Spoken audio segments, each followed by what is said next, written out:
ಹೊಂದಿದ್ದೇವೆ ನಮ್ಮ ಜೀವವುಳ್ಳ ತಂದೆಯೇ. ಹಲ್ಲೆಲೂಯಾ. ಸೊ ಈ ಸಂದರ್ಭದಲ್ಲಿ ಹಬಕ್ಕೂಕನ ಪ್ರವಾದನ ಗ್ರಂಥ 3ನೇ ಅಧ್ಯಾಯ ವಚನ 8ರಿಂದ 15 ವಾಕ್ಯಗಳನ್ನ ಈ ದಿನ ನಾವು ಧ್ಯಾನಿಸುವಂತವರಾಗಿರೋಣ. ಹಬಕ್ಕೂಕನ ಪ್ರವಾದನ ಗ್ರಂಥ 3ನೇ ಅಧ್ಯಾಯ ವಚನ 8ರಿಂದ 15 ವಾಕ್ಯಗಳನ್ನ ಈ ಒಂದು ದಿನದಲ್ಲಿ ನಾವು ಧ್ಯಾನಿಸುವಂತವರಾಗಿರೋಣ. ನಿನ್ನೆ ದಿನದಲ್ಲಿ ನನ್ನ ಆತ್ಮೀಯರೇ 3ರಿಂದ 7 ವಾಕ್ಯಗಳನ್ನ ನಾವು ಧ್ಯಾನಿಸಿದ್ದೇವೆ. ಆ 7 ಅಂದ್ರೆ ಆ 3ನೇ ಅಧ್ಯಾಯದ 3ರಿಂದ 7 ವಾಕ್ಯಗಳಲ್ಲಿ ಅನೇಕ ವಿಷಯಗಳನ್ನ ದೇವರು ನಿನ್ನೆ ಪ್ರಕಟಿಸಿರ್ತಕ್ಕಂಥ ಸಂಗತಿಯನ್ನ ನಾವು ಕಂಡಿದ್ದೇವೆ. ಈ ದಿನದಲ್ಲಿ ಕೂಡ 8ನೇ ವಚನದಿಂದ 15ನೇ ವಚನದಲ್ಲಿ ದೇವರು ಆತನು ಏನೇನು ನಮಗೆ ತಿಳಿಸ್ಲಿಕ್ಕಿದ್ದಾನೆ ಅನ್ನುವಂಥದ್ದನ್ನ ಗಮನವಿಟ್ಟು ನಾವು ಕೇಳೋಣ. ನನ್ನ ಆತ್ಮೀಯರೇ, ಆಶೀರ್ವಾದಗಳು ದೇವರ ವಾಕ್ಯದಲ್ಲಿ ಅಡಕವಾಗಿದೆ. ನೀವು ಅವುಗಳಿಗೆ ಕಿವಿಗೊಡುವುದಾದ್ರೆ, ಆ ಮಾತುಗಳನ್ನ ಶ್ರದ್ಧೆಯಿಂದ ನೀವು ಕೇಳುವುದಾದ್ರೆ ನಿಮ್ಮನ್ನ ದೇವರು ಆಶೀರ್ವಾದ ಮಾಡುತ್ತಾನೆ. ನಾವು ದೇವರ ವಾಕ್ಯಗಳಲ್ಲಿ ಬರೆದಿರ್ತಕ್ಕಂಥ ಸತ್ಯಾಂಶಗಳನ್ನು ನೋಡುವಾಗ ನಾವು ಕಾಣುತ್ತೇವೆ. ಧರ್ಮೋಪದೇಶ ಕಾಂಡ 28ನೇ ಅಧ್ಯಾಯ 1ನೇ ವಚನ, ನನ್ನ ಮಾತುಗಳನ್ನು ಶ್ರದ್ಧೆಯಿಂದ ಕೇಳಿ ಅವುಗಳನ್ನು ಕೈಕೊಂಡು ನಡೆಯುವವನನ್ನು ನಾನು ಉನ್ನತಿಗೆ ತರುತ್ತೇನೆ ಎಂಬುದಾಗಿ. ನನ್ನ ಆತ್ಮೀಯರೇ, ಉನ್ನತವಾದಂತಹ ಆಶೀರ್ವಾದಗಳು ನಿನಗೆ ಬೇಕು ಎಂಬುದಾಗಿ ಹೇಳಿದ್ರೆ ಈ ಮಾತುಗಳನ್ನು ಅಂದ್ರೆ ದೇವರ ಮಾತುಗಳನ್ನು ಶ್ರದ್ಧೆಯಿಂದ ನೀನು ಕೇಳುವುದಾದ್ರೆ ನಿನ್ನನ್ನು ದೇವರು ಅದ್ಭುತವಾದಂತಹ ಆಶೀರ್ವಾದಗಳಿಗೆ ಆತ ನಡೆಸುವಂತವನಾಗಿದ್ದಾನೆ. ಸೊ ಈ ಸಂದರ್ಭದಲ್ಲಿ ನಾವು ನಿನ್ನೆ ದಿನದಲ್ಲಿ ಕೇಳಿರ್ತಕ್ಕಂಥ ಸಂಗತಿಯನ್ನ ಅಂದ್ರೆ ದೇವರ ಬರೋಣವನ್ನು ಮತ್ತು ಆತನ ಬರೋಣ ಹೇಗಿರ್ತದೆ ಅನ್ನುವಂತ, ದೇವರು ಯಾವ ರೀತಿಯಲ್ಲಿ ಆತನ ಕಾಣಿಸಿಕೊಳ್ತಾನೆ ಅನ್ನುವಂಥ ಸಂಗತಿಯನ್ನ ನಾವು ವಾಕ್ಯಗಳಲ್ಲಿ ನಾವು ಕಂಡಿರ್ತಕ್ಕಂಥವರಾಗಿದ್ದೇವೆ. ಮತ್ತು ಈ ದಿನದಲ್ಲಿ ನನ್ನ ಆತ್ಮೀಯರೇ, ಆ ಬರೋಣದ ವಿಷಯದಲ್ಲೇ ನಾವು ಮಾತಾಡುತ್ತಾ ಆತನ ಹೇಗೆ ಕಾಣಿಸ್ಕೊಳ್ತಾನೆ ಎಂಬುದಾಗಿ ನಾವು ತಿಳ್ಕೊಂಡಿದ್ದೇವೆ. ಈ ದಿನದಲ್ಲಿ ಕೂಡ ನನ್ನ ಆತ್ಮೀಯರೇ ಒಂದು ಸತ್ಯವನ್ನು ನಾವು ತಿಳ್ಕೊಳ್ಬೇಕಾಗಿದೆ. ಸೊ ಆತನು ಬರುವಾಗ ಹೇಗೆ ಕಾಣಿಸ್ಕೊಳ್ತಾನೆ ಎಂಬುದಾಗಿ ತಿಳಿದುಕೊಂಡಿರ್ತಕ್ಕಂಥ ನಾವುಗಳು ಆತನು ಬಂದಾಗ ಏನ್ ಆಗ್ತದೆ, ಆತನು ಏನ್ ಮಾಡ್ತಾನೆ, ಆತನ ಕಾರ್ಯ ಏನು, ಆತನು ಬರುವಾಗ ಏನಾಗ್ತದೆ ಅನ್ನುವಂಥದ್ದನ್ನ ಈ ಸಂದರ್ಭದಲ್ಲಿ ನಾವು ದೇವರ ವಾಕ್ಯದ ಮೂಲಕ ನಾವು ತಿಳ್ಕೊಳ್ಬೇಕಾಗಿದೆ. ಆ ಒಂದು ಸಂಗತಿ 8ನೇ ವಚನದಿಂದ 11 ವಚನದ ಅಲ್ಲಿ ಅದು ಬರೆಯಲ್ಪಟ್ಟಿದೆ. What are his actions on earth, ಭೂಲೋಕದ ಮೇಲೆ ಆತನು ಬಂದಾಗ ಯಾವ ಕಾರ್ಯಗಳನ್ನ ಆತನು ಮಾಡುತ್ತಾನೆ, ಆತನು ಬಂದಾಗ ಏನ್ ನಡೀತದೆ, ಏನ್ ಸಂಭವಿಸ್ತದೆ, ಏನ್ ಆಗ್ತದೆ ಅನ್ನುವಂಥ ಸಂಗತಿಗಳನ್ನ ಈ ಸಂದರ್ಭದಲ್ಲಿ ನಾವು ಕಲಿಯುತ್ತಾ ನಾವು ಹೋಗೋಣ. ಯೇಸು ಕ್ರಿಸ್ತನು ಆತನು ಬರ್ಲಿಕ್ಕಿದ್ದಾನೆ, ಯಾವುದಕ್ಕೋಸ್ಕರ ಆತನು ಬರ್ಲಿಕ್ಕಿದ್ದಾನೆ, ಹೇಗೆ ಆತನು ಬರ್ಲಿಕ್ಕಿದ್ದಾನೆ, ಯಾವ ಕಾರಣಕ್ಕೋಸ್ಕರ ಆತನು ಬರ್ಲಿಕ್ಕಿದ್ದಾನೆ, ಇದೆಲ್ಲವೂ ಪ್ರಾಮುಖ್ಯವಾಗಿರ್ತಕ್ಕಂಥದ್ದು. ನನ್ನ ಆತ್ಮೀಯರೇ, ಯೇಸು ಸ್ವಾಮಿ ಅಥವಾ ದೇವರು ಭೂಲೋಕಕ್ಕೆ ಬರ್ತಕ್ಕಂಥ ಒಂದು ಸಂಗತಿ ಏನೆಂಬುದಾಗಿ ಹೇಳಿದ್ರೆ, ಆತನು ಈ ಭೂಲೋಕದಲ್ಲಿರ್ತಕ್ಕಂಥ ಶಿಷ್ಟನನ್ನು ಅಂದ್ರೆ ನೀತಿವಂತ ಪಾರು ಮಾಡಿ ಆ ಯೇಸು ಅಂತಕ್ಕಂಥ ಹೆಸರಿನ ಮೇಲೆ ನಂಬಿಕೆ ಅವರನ್ನ ಭೂಲೋಕದ ಎಲ್ಲಾ ರೀತಿಯಾಗಿರ್ತಕ್ಕಂಥ ಪಾಪ ಕೃತ್ಯಗಳೇ ಅಂದ್ರೆ ಪಾಪಮಯವಾಗಿರ್ತಕ್ಕಂಥ ಈ ಲೋಕದಿಂದ ಅವರನ್ನ ಪ್ರತ್ಯೇಕಪಡಿಸಿ ಪರಲೋಕಕ್ಕೆ ಆತನು ಕರೆದುಕೊಂಡು ಹೋಗುತ್ತಾನೆ. ದುಷ್ಟನನ್ನು ಅಥವಾ ದೇವರ ಮಾತಿಗೆ ಅವಿಧೇಯನಾದವನನ್ನು ಆತನು ಸಂಹಾರ ಮಾಡಿ ಆತನು ನರಕಕ್ಕೆ ತಳ್ಳುತ್ತಾನೆ ಅನ್ನುವಂತಹ ಒಂದು ಸತ್ಯ ನಮಗೆ ಗೊತ್ತಿರಲಿ. ಸೊ ಹೀಗೆ ನನ್ನ ಆತ್ಮೀಯರು ಈ ವಿಷಯಗಳನ್ನ ನಮ್ಮ ಮನದಲ್ಲಿ ಇಟ್ಟುಕೊಂಡು, ನಮ್ಮ ಗಮನದಲ್ಲಿ ಇಟ್ಟುಕೊಂಡು ದೇವರ ವಾಕ್ಯಗಳನ್ನ ಆಲಿಸುತ್ತಾ ಹೋಗೋಣ. What are his actions on the earth when he comes, ಆತನು ಬಂದಾಗ ಯಾವ ಕಾರ್ಯಗಳು ಏನ್ ನಡೀತದೆ, ಯಾವ ಸಂಗತಿಗಳು ಜರಗಲ್ಪಡುತ್ತದೆ ಅನ್ನುವಂಥದ್ದನ್ನ ಈ ಸಂದರ್ಭದಲ್ಲಿ ನಾವು ಆಲೋಚಿಸಬೇಕಾಗಿದೆ. ದಯಮಾಡಿ 8ನೇ ವಚನದಿಂದ ನಾವು ದೇವರ ವಾಕ್ಯವನ್ನು ಓದುತ್ತಾ ನಾವು ಮುಂದೆ ಸಾಗುವಂತವರಾಗೋಣ. What happens when he comes. 8ನೇ ವಚನ ಓದಿ. ಯೆಹೋವನೇ, ನಿನಗೆ ನದಿಗಳ ಮೇಲೆ ರೌದ್ರವೋ, ಹೊಳೆಗಳಿಗೆ ಸಿಟ್ಟುಗೊಂಡಿದ್ದೀಯಾ, ಸಮುದ್ರದ ಮೇಲೆ ಕೋಪವೋ, ಏಕೆ ನಿನ್ನ ಅಶ್ವಗಳ ಮೇಲೆ ಆರೂಢನಾಗಿ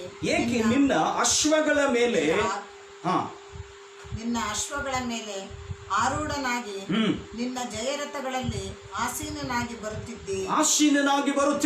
ನನ್ನ ಆತ್ಮೀಯರೇ, ದೇವರೇ, ಏನಪ್ಪಾ ನಿನ್ನ ಬರೋಣದ ಮಹಿಮೆ, ನೀನು ಬರ್ತಕ್ಕಂಥ ಸಂಗತಿ ಏನು? ದೇವರ ವಾಕ್ಯದಲ್ಲಿ ಬರೆದಿರ್ತಕ್ಕಂಥ ನೋಡುವಾಗ, ಯೆಹೋವನೇ, ನಿನಗೆ ನದಿಗಳ ಮೇಲೆ ರೌದ್ರವೋ, ನಿನಗೆ ಹೊಳೆಗಳ ಮೇಲೆ ಸಿಟ್ಟಿದೆಯಾ, ನಿನಗೆ ಸಮುದ್ರದ ಮೇಲೆ ಸಿಟ್ಟಿದೆಯಾ ಎಂಬುದಾಗಿ ಪ್ರವಾದಿಯಾಗಿರ್ತಕ್ಕಂಥ ಹಬಕ್ಕೂಕನು ತಿರುಗಿ ದೇವರನ್ನ ಆತನು ಕೇಳ್ತಾ ಇದ್ದಾನೆ, ಅಥವಾ ತಿರುಗಿ ದೇವರ ಸನ್ನಿಧಾನದಲ್ಲಿ ಆತನು ಹೇಳ್ತಾ ಇದ್ದಾನೆ. ನನ್ನ ಆತ್ಮೀಯರೇ, ಆತನು ಬರುವಾಗ ಏನ್ ನಡೀತದೆ, ಆತನು ಬಂದಾಗ ಏನೇನು ಆಗ್ತದೆ ಅನ್ನುವಂಥ ಸಂಗತಿಗಳನ್ನ ಆತನು ಗಮನಿಸಿದ್ದಾನೆ. ಸೊ ಅದಕ್ಕೋಸ್ಕರ ಈ ಸಂಗತಿಗಳನ್ನ ಆತನು ಬರೀತಾ ಇದ್ದಾನೆ. ನನ್ನ ಆತ್ಮೀಯರೇ, ದೇವರು ಬರುವಂತ ಸಂಗತಿಗಳು, ದೇವರು ಬಂದಾಗ ನಡೀತಕ್ಕಂಥ ಸಂಗತಿಗಳು ಒಂದು ಸಾರಿ ಅಥವಾ ಯಾವಾಗ ದೇವರು ತನ್ನ ಮಕ್ಕಳ ಮಧ್ಯದಲ್ಲಿ ಬರುತ್ತಾನೋ, ತನ್ನ ಮಕ್ಕಳು ಕರೆದಾಗ, ತನ್ನ ಮಕ್ಕಳು ಕೂಗಿಕೊಂಡಾಗ ಆತನು ಬರುತ್ತಾನೆ ಎಂಬುದಾಗಿ ಹೇಳುವುದಾದ್ರೆ, ಆ ದೇವರ ಮಕ್ಕಳಿಗೆ ವಿರುದ್ಧವಾಗಿರ್ತಕ್ಕಂಥ ಎಲ್ಲ ಸಂಗತಿಗಳನ್ನ ಆತನು ಅಲ್ಲೋಲ ಕಲ್ಲೋಲ ಮಾಡಿ ಅವುಗಳನ್ನೆಲ್ಲ ಸಂಹಾರ ಮಾಡಿ ತನ್ನ ಮಕ್ಕಳನ್ನ ರಕ್ಷಣೆ ಮಾಡಿಕೊಳ್ತಕ್ಕಂಥ ಸತ್ಯಗಳನ್ನು ನಾವು ವಾಕ್ಯದಲ್ಲಿ ನಾವು ಕಲಿತಾನೆ ಇದ್ದೇವೆ. ನನ್ನ ಆತ್ಮೀಯ ವಾಕ್ಯದಲ್ಲಿ ಬಂದಿರ್ತಕ್ಕಂಥ ನೋಡುವಾಗ, ದೇವರೇ, ನದಿಗಳು ಅಲ್ಲೋಲ ಕಲ್ಲೋಲವಾಗ್ತವೆ, ಸಮುದ್ರವು ಇಬ್ಬಾಗವಾಗ್ತದೆ, ಸಮುದ್ರವು ಅಲ್ಲೋಲ ಕಲ್ಲೋಲವಾಗ್ತಾ ಇದೆ. ಸೊ ಈ ಒಂದು ಕಾರಣ ಯಾವುದಕ್ಕೋಸ್ಕರ ಸ್ವಾಮಿ? ನಿನಗೆ ಕೋಪ ನದಿಗಳ ಮೇಲೆ ಇದೆಯಾ? ನಿನಗೆ ಕೋಪ ಸಮುದ್ರದ ಮೇಲೆ ಇದೆಯಾ? ನಿನಗೆ ಕೋಪ ಯಾವುದರ ಮೇಲೆ ಇದೆ ಸ್ವಾಮಿ? ಈ ನೇಚರ್ ಮೇಲೆ, ಅಂದ್ರೆ ಈ ಒಂದು ಸೃಷ್ಟಿಯ ಮೇಲೆ ಯಾಕೆ ನಿನ್ನ ಕೋಪವನ್ನು ನೀನು ತೋರಿಸ್ತಾ ಇದ್ದೀ ಎಂಬುದಾಗಿ ದೇವರನ್ನ ಆತನು ಕೇಳ್ತಾ ಇದ್ದಾನೆ. ನನ್ನ ಆತ್ಮೀಯರೇ, ಅನೇಕ ಸಂದರ್ಭದಲ್ಲಿ ನಾವು ಅರ್ಥ ಮಾಡಿಕೊಳ್ಬೇಕಾಗಿದೆ. ಅನೇಕ ಸಂದರ್ಭಗಳಲ್ಲಿ ನಾವು ಏನಾಗ್ತದೆ ಎಂದು ಕೇಳುವಾಗ, ದೇವರ ಕೋಪವನ್ನ ಕೆಲವು ಸಾರಿ ಆತನು ನೇಚರ್ ಮೇಲೆ ಅಥವಾ ಈ ಒಂದು ಸೃಷ್ಟಿಯ ಮೇಲೆ ಆತನು ತೋರಿಸುವಾಗ, ತನ್ನ ಜನರು ಮಾಡಿರ್ತಕ್ಕಂಥ ಪಾಪಗಳನ್ನ ನೋಡಿ, ತನ್ನ ಜನರು ಮಾಡಿರ್ತಕ್ಕಂಥ ಅನ್ಯಾಯಗಳನ್ನ ನೋಡಿ, ತನ್ನ ಜನರು ಆತನ ಮಾತಿಗೆ ವಿರುದ್ಧವಾಗಿರ್ತಕ್ಕಂಥದ್ದನ್ನು ನಿಂತುಕೊಂಡಾಗ ನೋಡಿ ಆತನು ಭೂಮಿಯನ್ನು ಹೊಡಿತಕ್ಕಂಥದ್ದು, ಆತನು ಅನೇಕ ರೀತಿಯಾಗಿರ್ತಕ್ಕಂಥ ಜಲಚರಗಳ ಮೇಲೆ ಹೊಡಿತಕ್ಕಂಥ ಸಂಗತಿಗಳನ್ನ ನಾವು ದೇವರ ವಾಕ್ಯಗಳಲ್ಲಿ ನಾವು ಕಾಣುವಂತವರಾಗಿದ್ದೇವೆ. ಯಾರು ದೇವರ ಮಾತಿಗೆ ಅವಿಧೇಯರಾಗುತ್ತಾರೋ, ದೇವರ ಮಾತುಗಳನ್ನ ಕೇಳುವುದಿಲ್ಲವೋ, ನನ್ನ ಆತ್ಮೀಯರ ಅಂತ ಸಂದರ್ಭದಲ್ಲಿ ಈ ಕಾರ್ಯಗಳು ಜರುಗಲ್ಪಡ್ತದೆ. ಕೆಲವು ಸಾರಿ ನೀವು ಆಲೋಚನೆ ಮಾಡ್ರಿ, ಮನೇಲಿ ಏನಾದ್ರು ನಾವು ಕೋಪಗಳು ಮಾಡ್ಕೊಂಡ್ರೆ ಕೆಲವು ಸಾರಿ ಯಾರ ಮೇಲೆ, ಫಾರ್ ಎಕ್ಸಾಂಪಲ್ ಈಗ ಹೆಂಡತಿ ಮೇಲೆ ಕೋಪ ಮಾಡ್ಕೊಂಡ್ರೆ ಹೆಂಡತಿ ನೋಡಕ್ಕಾಗಲ್ಲ. ಸೊ ಅದಕ್ಕೋಸ್ಕರ ಏನ್ ಮಾಡ್ತೀವಿ, ಕೈಯಲ್ಲಿ ಏನಿರ್ತದೋ ಅದನ್ನ ತಗ ರಫ್ ಅಂತ ಯಾವ್ದಕ್ಕಾದ್ರೂ ಹೊಡಿತೀವಿ. ನಮ್ಮ ಕೋಪ ಯಾವ್ದ್ರ ಮೇಲೆ? ಆಕ್ಚುಲಿ ಇರ್ತಕ್ಕಂಥ ಕೋಪ ಬೇರೆ, ಆದ್ರೆ ನಾವು ತೋರಿಸ್ತಕ್ಕಂಥ ಕೋಪ ಯಾವುದರ ಮೇಲೆ ಅನ್ನುವಂಥದ್ದು ಪ್ರಾಮುಖ್ಯವಾಗ್ತದೆ. ಸೊ ಹೀಗಾಗಿ ಅನೇಕ ಸಂದರ್ಭಗಳಲ್ಲಿ ದೇವರು ಮನುಷ್ಯನ ಮುಗಿಸಬೇಕೆಂಬುದಾಗಿ ಆತನ ಅಂದುಕೊಳ್ತಾನೆ. ಅಯ್ಯೋ ಬೇಡ ಎಂಬುದಾಗಿ ಹೇಳಿ ತನ್ನ ಕೋಪದಲ್ಲಿ ಆತನು ಈ ಒಂದು ಸೃಷ್ಟಿಯ ಮೇಲೆ, ಆತನು ಉಂಟು ಮಾಡಿರ್ತಕ್ಕಂಥ ಈ ಒಂದು ಸೃಷ್ಟಿಯ ಮೇಲೆ ಕೆಲವು ಸಾರಿ ತನ್ನ ಕೋಪವನ್ನು ತೋರಿಸಿರ್ತಕ್ಕಂಥ ಒಂದು ಸಂಗತಿಯನ್ನ ನಾವು ದೇವರ ವಾಕ್ಯಗಳಲ್ಲಿ ನೋಡುತ್ತೇವೆ. ಸೊ ಈ ಒಂದು ಸಂದರ್ಭದಲ್ಲಿ ಅದನ್ನು ಅರ್ಥ ಮಾಡಿಕೊಳ್ಳುವುದಾದ್ರೆ, ನನ್ನ ಆತ್ಮೀಯರೇ, ನಾವು ತಿಳಿದುಕೊಳ್ಬೇಕಾಗಿರ್ತಕ್ಕಂಥ ಒಂದು ಸಂಗತಿ ಅಂತ ಹೇಳಿದ್ರೆ, ವಿಮೋಚನೆ ಕಾಂಡ ಪುಸ್ತಕ 7ನೇ ಅಧ್ಯಾಯ ವಚನ 20ರಿಂದ 21 ವಾಕ್ಯಗಳನ್ನ ಓದುವಾಗ, ಐಗುಪ್ತ ದೇಶದಲ್ಲಿ ಫರೋಹನಿಗೆ ದೇವರು ಹೇಳ್ತಾರೆ, ನನ್ನ ಜನರನ್ನ ಕಳಿಸಿಕೊಡು ಎಂಬುದಾಗಿ ಹೇಳಿದಾಗ, ಅನೇಕ ಸಂದರ್ಭಗಳಲ್ಲಿ ಆತನು ಮನಸ್ಸನ್ನು ಮಂಡು ಮಾಡಿಕೊಂಡು ಈ ದೇವರ ಮಕ್ಕಳನ್ನ ಬಿಡುಗಡೆ ಮಾಡೋದಕ್ಕೆ ಕೆಲವು ಸಾರಿ ಅನುಮತಿಗಳನ್ನು ಕೊಟ್ಟು, ಹೋಗಬಾರದೆ, ಇವತ್ತು ರಾತ್ರಿ ಅನುಮತಿ ಕೊಡುವುದು, ಬೆಳಗ್ಗೆ ಎದ್ದ ತಕ್ಷಣ ನೀವು ಹೋಗೋಗಿಲ್ಲ ಎಂಬುದಾಗಿ ಹೇಳಿ ಆತನು ದೇವರನ್ನ ರೇಗಿಸ್ತಾ ಇರತಕ್ಕಂಥ ಒಂದು ಸಂಗತಿಯನ್ನು ನೋಡುತ್ತೇವೆ. ಐಗುಪ್ತ ದೇಶದಲ್ಲಿ ಈತನು ಈ ರೀತಿಯಾಗಿ ಮಾಡುವಾಗ ದೇವರು ಹೇಳ್ತಾನೆ, ಅಯ್ಯೋ ಫರೋಹನನ್ನೇ, ನೀನು ಹಾಗೆ ಮಾಡಬೇಡ, ನೀನು ನೋಡು, ಆ ರೀತಿಯಾಗಿ ನನ್ನ ಮಾತನ್ನ ಕೇಳದಿದ್ದರೆ ನಾನು ಏನ್ ಮಾಡ್ತೀನಿ ಅನ್ನುತ್ತೀನಿ ನಿನಗೆ ಗೊತ್ತಿಲ್ಲ ಎಂಬುದಾಗಿ ಹೇಳ್ತಕ್ಕಂಥ ಒಂದು ಸಂಗತಿ. ನನ್ನ ಆತ್ಮೀಯರೇ, ದೇವರು ಫರೋಹನನ್ನ ಹೊಡೆಯುವುದಿಲ್ಲ, ಆದ್ರೆ ಏನ್ ಹೊಡಿತಾನೆ, ಏನ್ ಆಗ್ತದೆ ಭೂಮಿ ಮೇಲೆ, ಆತನ ಏನ್ ಮಾಡ್ತಾನೆ ಅನ್ನುವಂಥ ಸತ್ಯವನ್ನ ಈ ಸಂದರ್ಭದಲ್ಲಿ ನಾವು ತಿಳ್ಕೊಳ್ಬೇಕಾಗಿದೆ. ದಯಮಾಡಿ ವಾಕ್ಯಗಳನ್ನು ಓದಿ. 7:20-21 ಮೋಶೆ ಕಾಂಡ. ಮೋಶೆ ಆರೋನರು ತಮಗೆ ಆಜ್ಞಾಪಿಸಿದಂತೆ ಮಾಡಿದರು. ಯೆಹೋವನು ತಮಗೆ ಆಜ್ಞಾಪಿಸಿದಂತೆ ಮಾಡಿದರು. ಏನು ಆಜ್ಞಾಪನೆ ಮಾಡಿದ್ರು ದೇವರು? ಆರೋನನು ಫರೋಹನ ಮತ್ತು ಅವರ ಪರಿವಾರದ ಮುಂದೆ ಕೋಲನ್ನು ಎತ್ತಿ ನದಿಯಲ್ಲಿರುವ ನೀರನ್ನು ಹೊಡೆಯಲು ಅದೆಲ್ಲ ರಕ್ತವಾಯಿತು ಎಂಬುದಾಗಿ ದೇವರ ವಾಕ್ಯದಲ್ಲಿ ಬರೆಯಲ್ಪಟ್ಟಿದೆ. ನನ್ನ ಆತ್ಮೀಯರೇ, ನದಿಗಳ ಮೇಲೆ ಹೊಡೆಯಲು ಅದೆಲ್ಲ ರಕ್ತವಾಯಿತು ಎಂಬುದಾಗಿ, ಅವರ ಕೆರೆಗಳು, ಅವರ ಬಾವಿಗಳು, ಅವರ ನೀರು ಹರಿತಕ್ಕಂತಹ ಸೆಲೆಗಳು ಅಥವಾ ಜರಿಗಳು ಅವೆಲ್ಲ ಏನಾಗಿವೆ ಎಂಬುದಾಗಿ ಹೇಳುವುದಾದ್ರೆ ಎಲ್ಲವೂ ರಕ್ತಮಯವಾದವು ಎಂಬುದಾಗಿ ವಾಕ್ಯದಲ್ಲಿ ಬರೆಯಲ್ಪಟ್ಟಿದೆ. ಕಾರಣ ಏನು? ಫರೋಹನನ್ನು ದೇವರ ಮಾತಿಗೆ ಕಿವಿಗೊಡುತ್ತಾ ಇಲ್ಲ, ತನ್ನ ಮನಸ್ಸನ್ನು ದೇವರಿಗೆ ವಿರುದ್ಧವಾಗಿ ಮಂಡ ಮಾಡಿಕೊಂಡು ಆತನು ದೇವರಿಗೆ ವಿರುದ್ಧವಾಗಿ ನಿಂತುಕೊಂಡಾಗ ದೇವರು ಭೂಮಿಯ ಮೇಲೆ ಹೊಡಿತಕ್ಕಂಥದ್ದನ್ನ ನಾವು ಕಾಣುತ್ತೇವೆ. ಈ ದಿನಮಾನಗಳಲ್ಲಿ ಹೇಗೆ ಅರ್ಥ ಮಾಡಿಕೊಳ್ಳುತ್ತೀರೋ ಗೊತ್ತಿಲ್ಲ. ಈ ಒಂದು ದಿನಗಳಲ್ಲಿ ನಮಗೆ ಬಂದಿರತಕ್ಕಂಥ ಕೊರೋನಾ ವೈರಸ್ ಇದು ದೇವರಿಂದ ಬಂದಿದೆ ಎಂಬುದಾಗಿ ನಾವು ಹೇಗೆ ಅರ್ಥ ಮಾಡಿಕೊಳ್ತೀವಿ ನಮ್ಗೆ ಗೊತ್ತಿಲ್ಲ. ಆದ್ರೆ ಒಂದಂತೂ ಸತ್ಯ, ಭೂಲೋಕದಲ್ಲಿ ಇರ್ತಕ್ಕಂಥ ಮನುಷ್ಯರು ಯಾವಾಗ ದೇವರ ಮಾತುಗಳನ್ನ ಕೇಳುವುದಿಲ್ಲವೋ, ಯಾವಾಗ ದೇವರಿಗೆ ತಲೆಬಾಗುವುದಿಲ್ಲವೋ, ಯಾವಾಗ ದೇವರನ್ನ ಆತನು ಅಲ್ಲಗಳೆಯುತ್ತಾನೋ, ಯಾವಾಗ ಆತನು ತಾನೇ ದೊಡ್ಡವನು ಎಂಬುದಾಗಿ ಅಂದುಕೊಳ್ಳುತ್ತಾನೋ, ಯಾವಾಗ ಆತನು ನಮಗಿಂತಲೂ ಯಾರು ಇಲ್ಲ ಎಂಬುದಾಗಿ ಆತನು ತಿಳಿದುಕೊಳ್ಳುತ್ತಾನೋ, ನನ್ನ ಆತ್ಮರೇ, ಭೂಲೋಕದಲ್ಲಿ ಇರ್ತಕ್ಕಂಥ ಈ ಸಂಗತಿಯನ್ನು ನಾವು ಗಮನಿಸುವಾಗ ಇಂಥ ಕಾರ್ಯಗಳು, ಇಂಥ ಭಯಂಕರವಂತ ಸ್ಥಿತಿಗತಿಗಳು ಮನುಷ್ಯನಿಗೆ ಬರ್ತದೆ ಅನ್ನುವಂಥ ಸತ್ಯವನ್ನು ನಾವು ತಿಳ್ಕೊಳ್ಬೇಕಾಗಿದೆ. If God loves you, he stops everything from you. ಆತನು ನಿನ್ನನ್ನು ತಪ್ಪಿಸುವುದಕ್ಕೋಸ್ಕರ, ನಿನ್ನನ್ನು ಬಿಡುಗಡೆ ಮಾಡೋದು ಅಥವಾ ಇದರಿಂದ ನಿನಗೆ ಹಾನಿ ಆಗದ ರೀತಿಯಲ್ಲಿ ಆತ ನಿನ್ನ ಕಾಪಾಡುತ್ತಾನೆ. ನೀನು ದೇವರ ಮಾತಿಗೆ ಕಿವಿಗೊಡ್ಲಿಲ್ಲ ಎಂಬುದಾಗಿ ಹೇಳಿದ್ರೆ ಈ ರೀತಿಯಂತ ಭಯಂಕರವಾದ ಕಾಯಿಲೆಗಳು, ಭಯಂಕರವಾದಂತಹ ಸಂಗತಿಗಳು ಭೂಲೋಕದಲ್ಲಿ ಮನುಷ್ಯರ ಮೇಲೆ ಬರುತ್ತದೆ ಅನ್ನುವಂಥ ಸತ್ಯವನ್ನು ನಾವು ತಿಳ್ಕೊಳ್ಬೇಕಾಗಿದೆ. ಫರೋಹನನ್ನು ಅರ್ಥ ಮಾಡಿಕೊಳ್ಳಬೇಕಾಯಿತು, ಫರೋಹನನ್ನು ತಿಳಿದುಕೊಳ್ಳಬೇಕಾಯಿತು. ನೈಲ್ ನದಿ ಮೇಲೆ ಆ ಐಗುಪ್ತ ದೇಶದಲ್ಲಿ ನೈಲ್ ನದಿ ಬಹಳ ಪ್ರಾಮುಖ್ಯವಾಗಿರ್ತಕ್ಕಂಥದ್ದು. It's very important river in the Egypt. ಎಲ್ಲಿ? ಐಗುಪ್ತ ದೇಶದಲ್ಲಿ ಈ ನೈಲ್ ನದಿ ಇದು ಎಲ್ಲರಿಗೂ ಆ ದೇಶದಲ್ಲಿ ಎಲ್ಲರಿಗೂ ನೀರನ್ನು ಕೊಡ್ತಕ್ಕಂಥ ಒಂದು ನದಿ. ಸೊ ನಾವು ಹೇಳ್ತೀವಲ್ಲ, ನಮ್ಮ ಮೈಸೂರಲ್ಲಿ ಕೂಡ ಒಂದು ನದಿ ಇದೆ, ಬಹಳ ಬಹಳ ಪ್ರಾಮುಖ್ಯವಾದಂಥ ನದಿ ನಮಗೆ, ಅದು ಯಾವುದು? ಕಾವೇರಿ ನದಿ. ಸೊ ಅದನ್ನ ಜೀವ ನದಿ ಎಂಬುದಾಗಿ ಹೇಳ್ತಾರೆ. Because water is so important. Okay, it's a living ಎಂಬುದಾಗಿ ಹೇಳ್ತಾರೆ. ಲಿವಿಂಗ್ ವಾಟರ್ ಎಂಬುದಾಗಿ ಜೀವಕರವಾದ ಒಂದು ನೀರು ಎಂಬುದಾಗಿ ಹೇಳ್ತಾರೆ. ಆದ್ರೆ ನಮಗೆ ಜೀವಕರವಾಗಿರ್ತಕ್ಕಂಥ ನೀರು Yesu Swami, I am the living water ಎಂಬುದಾಗಿ ಯೇಸು ಸ್ವಾಮಿ ಹೇಳಿದ್ದಾರೆ. ಸೊ ಅದಕ್ಕೋಸ್ಕರ ಯೇಸು ಸ್ವಾಮಿಯಿಂದ ನಾವು ಬದುಕುತ್ತೇವೆ. ನೀರು ಕೂಡ ನಮಗೆ ಅವಶ್ಯಕವಾಗುತ್ತೆ. ಭೂಮಿ ಮೇಲೆ ನಾವು ಬದುಕಬೇಕು ಅಂತ ಹೇಳಿದ್ರೆ ನೀರು ಬೇಕೇ ಬೇಕು. ಮನುಷ್ಯ ನೀರಿಲ್ಲದೆ ಬದುಕೋದಕ್ಕೆ ಸಾಧ್ಯವಿಲ್ಲ. ಸೊ ಈಗ ಕುಡಿಯತಕ್ಕಂಥ ನೀರಿನ ಮೇಲೆ ದೇವರು ಹೊಡೆಯೋದಕ್ಕೆ ಕಾರಣ ಏನು? ಏನ್ ಕಾರಣ? ನನ್ನ ಆತ್ಮೀಯರೇ, ಫರೋಹನು ದೇವರ ಮಾತಿಗೆ ವಿಧೇಯನಾಗದೇ ಇರುವುದು. He didn't listen to God. He played with God. ದೇವರೊಟ್ಟಿಗೆ ಆಟ ಆಡ್ತಾ ಇದ್ದಾನೆ. ಇಸ್ರಾಯೇಲ್ ಜನರೊಟ್ಟಿಗೆ ಆತನ ಆಟ ಆಡ್ತಾ ಇದ್ದಾನೆ. ರಾತ್ರಿ ಒಂದು ಹೇಳಿಕೆ ಕೊಡ್ತಾನೆ, ಬೆಳಗ್ಗೆ ಎದ್ದ ತಕ್ಷಣ ಇನ್ನೊಂದು ಹೇಳಿಕೆಯನ್ನು ಆತನು ಕೊಡುತ್ತಾನೆ. ರಾತ್ರಿ ಹೇಳ್ತಾನೆ, ಆಯ್ತು ಮೋಸೆ, ನೀನು ನಿನ್ನ ಜನರನ್ನು ಕರೆದುಕೊಂಡು ಹೋಗು, ಯೆಹೋವನು ಭಯಂಕರನಾದಂಥವನು, ಹೌದೌದು ನನಗೆ ಅರ್ಥ ಆಗ್ತದೆ, ನೀನು ಕರೆದುಕೊಂಡು ಹೋಗು ಎಂಬುದಾಗಿ ಹೇಳೋನು. ಬೆಳಗ್ಗೆ ಎದ್ದ ತಕ್ಷಣ ಆತನು ತಿರುಗಿ, ಅಯ್ಯೋ ಅವ್ರನ್ನ ಬಿಡಬೇಡ್ರಿ, ಅವ್ರನ್ನ ಹಿಡಿದು ಇಲ್ಲೇ ಕೂಡಿಸ್ಕೊಡ್ರಿ, ಅವ್ರು ಇಲ್ಲೇ ಇರಲಿ, ಅವ್ರು ಹೋಗೋದು ಹಾಗೆ ನೀವು ಮಾಡ್ರಿ ಎಂಬುದಾಗಿ. ಈಗಲೂ ಕೂಡ ಅಷ್ಟೇ ನಾವು ನೋಡ್ತೇವೆ, ಕಾರ್ಮಿಕರು ಮತ್ತು ಬೇರೆ ಬೇರೆ ಜನ ಎಲ್ಲ ಲಾಕ್ಡೌನ್ ಅಲ್ಲಿ ಸಿಕ್ಕಾಕೊಂಡಿದ್ದಾರೆ. ಸರ್ಕಾರಗಳು ಕೆಲವು ಸಾರಿ ರಾತ್ರಿ ಒಂದು ಆಜ್ಞೆ ಕೊಡ್ತಾರೆ, ಅಂದ್ರೆ ನೀವು ಹೋಗ್ರಿ ಅಂತ ಹೇಳ್ತಾರೆ. ಬೆಳಗ್ಗೆ ಎದ್ದ ತಕ್ಷಣ ಅಯ್ಯೋ ಬೇಡ ಬೇಡ, ಇಲ್ಲಿ ಕೆಲಸ ಮಾಡೋಕ್ಕೆಲ್ಲ ಬೇಕಾಗ್ತದೆ, ಯಾರು ಹೋಗ್ಬಾರ್ದು, ಇಲ್ಲೇ ಇರಬೇಕು ಅಂತ ಹೇಳಿ ಟ್ರೈನು ಬಸ್ಸು ಸ್ಟಾಪ್ಗಳನ್ನು ಮಾಡ್ತಾರೆ. That's a different thing. that's not my message, but my message is this: ಫರೋಹನನು ದೇವರ ಮಾತನಾತನು ಕೇಳಲಿಲ್ಲ, ಅದಕ್ಕೋಸ್ಕರ ನದಿಗಳ ಮೇಲೆ ದೇವರು ಹೊಡೆದನು ಅನ್ನುವಂಥ ಸತ್ಯ. ನನ್ನ ಆತ್ಮೀಯರೇ, ನೀನು ನಾವುಗಳು ಯಾವಾಗ ದೇವರ ಮಾತುಗಳನ್ನು ಕೇಳುವುದಿಲ್ಲವೋ ನಮ್ಮ ಅನ್ನಪಾನಗಳು ಶಾಪಗ್ರಸ್ತವಾಗ್ತವೆ. ನಮ್ಮ ಅನ್ನಪಾನಗಳು ನಮಗೆ ಯಾವ ಉಪಯೋಗಕ್ಕೂ ಬರುವುದಿಲ್ಲ ಎಂಬುದಾಗಿ ನಾವು ಅರ್ಥೈಸಿಕೊಳ್ಳಬೇಕಾಗಿದೆ.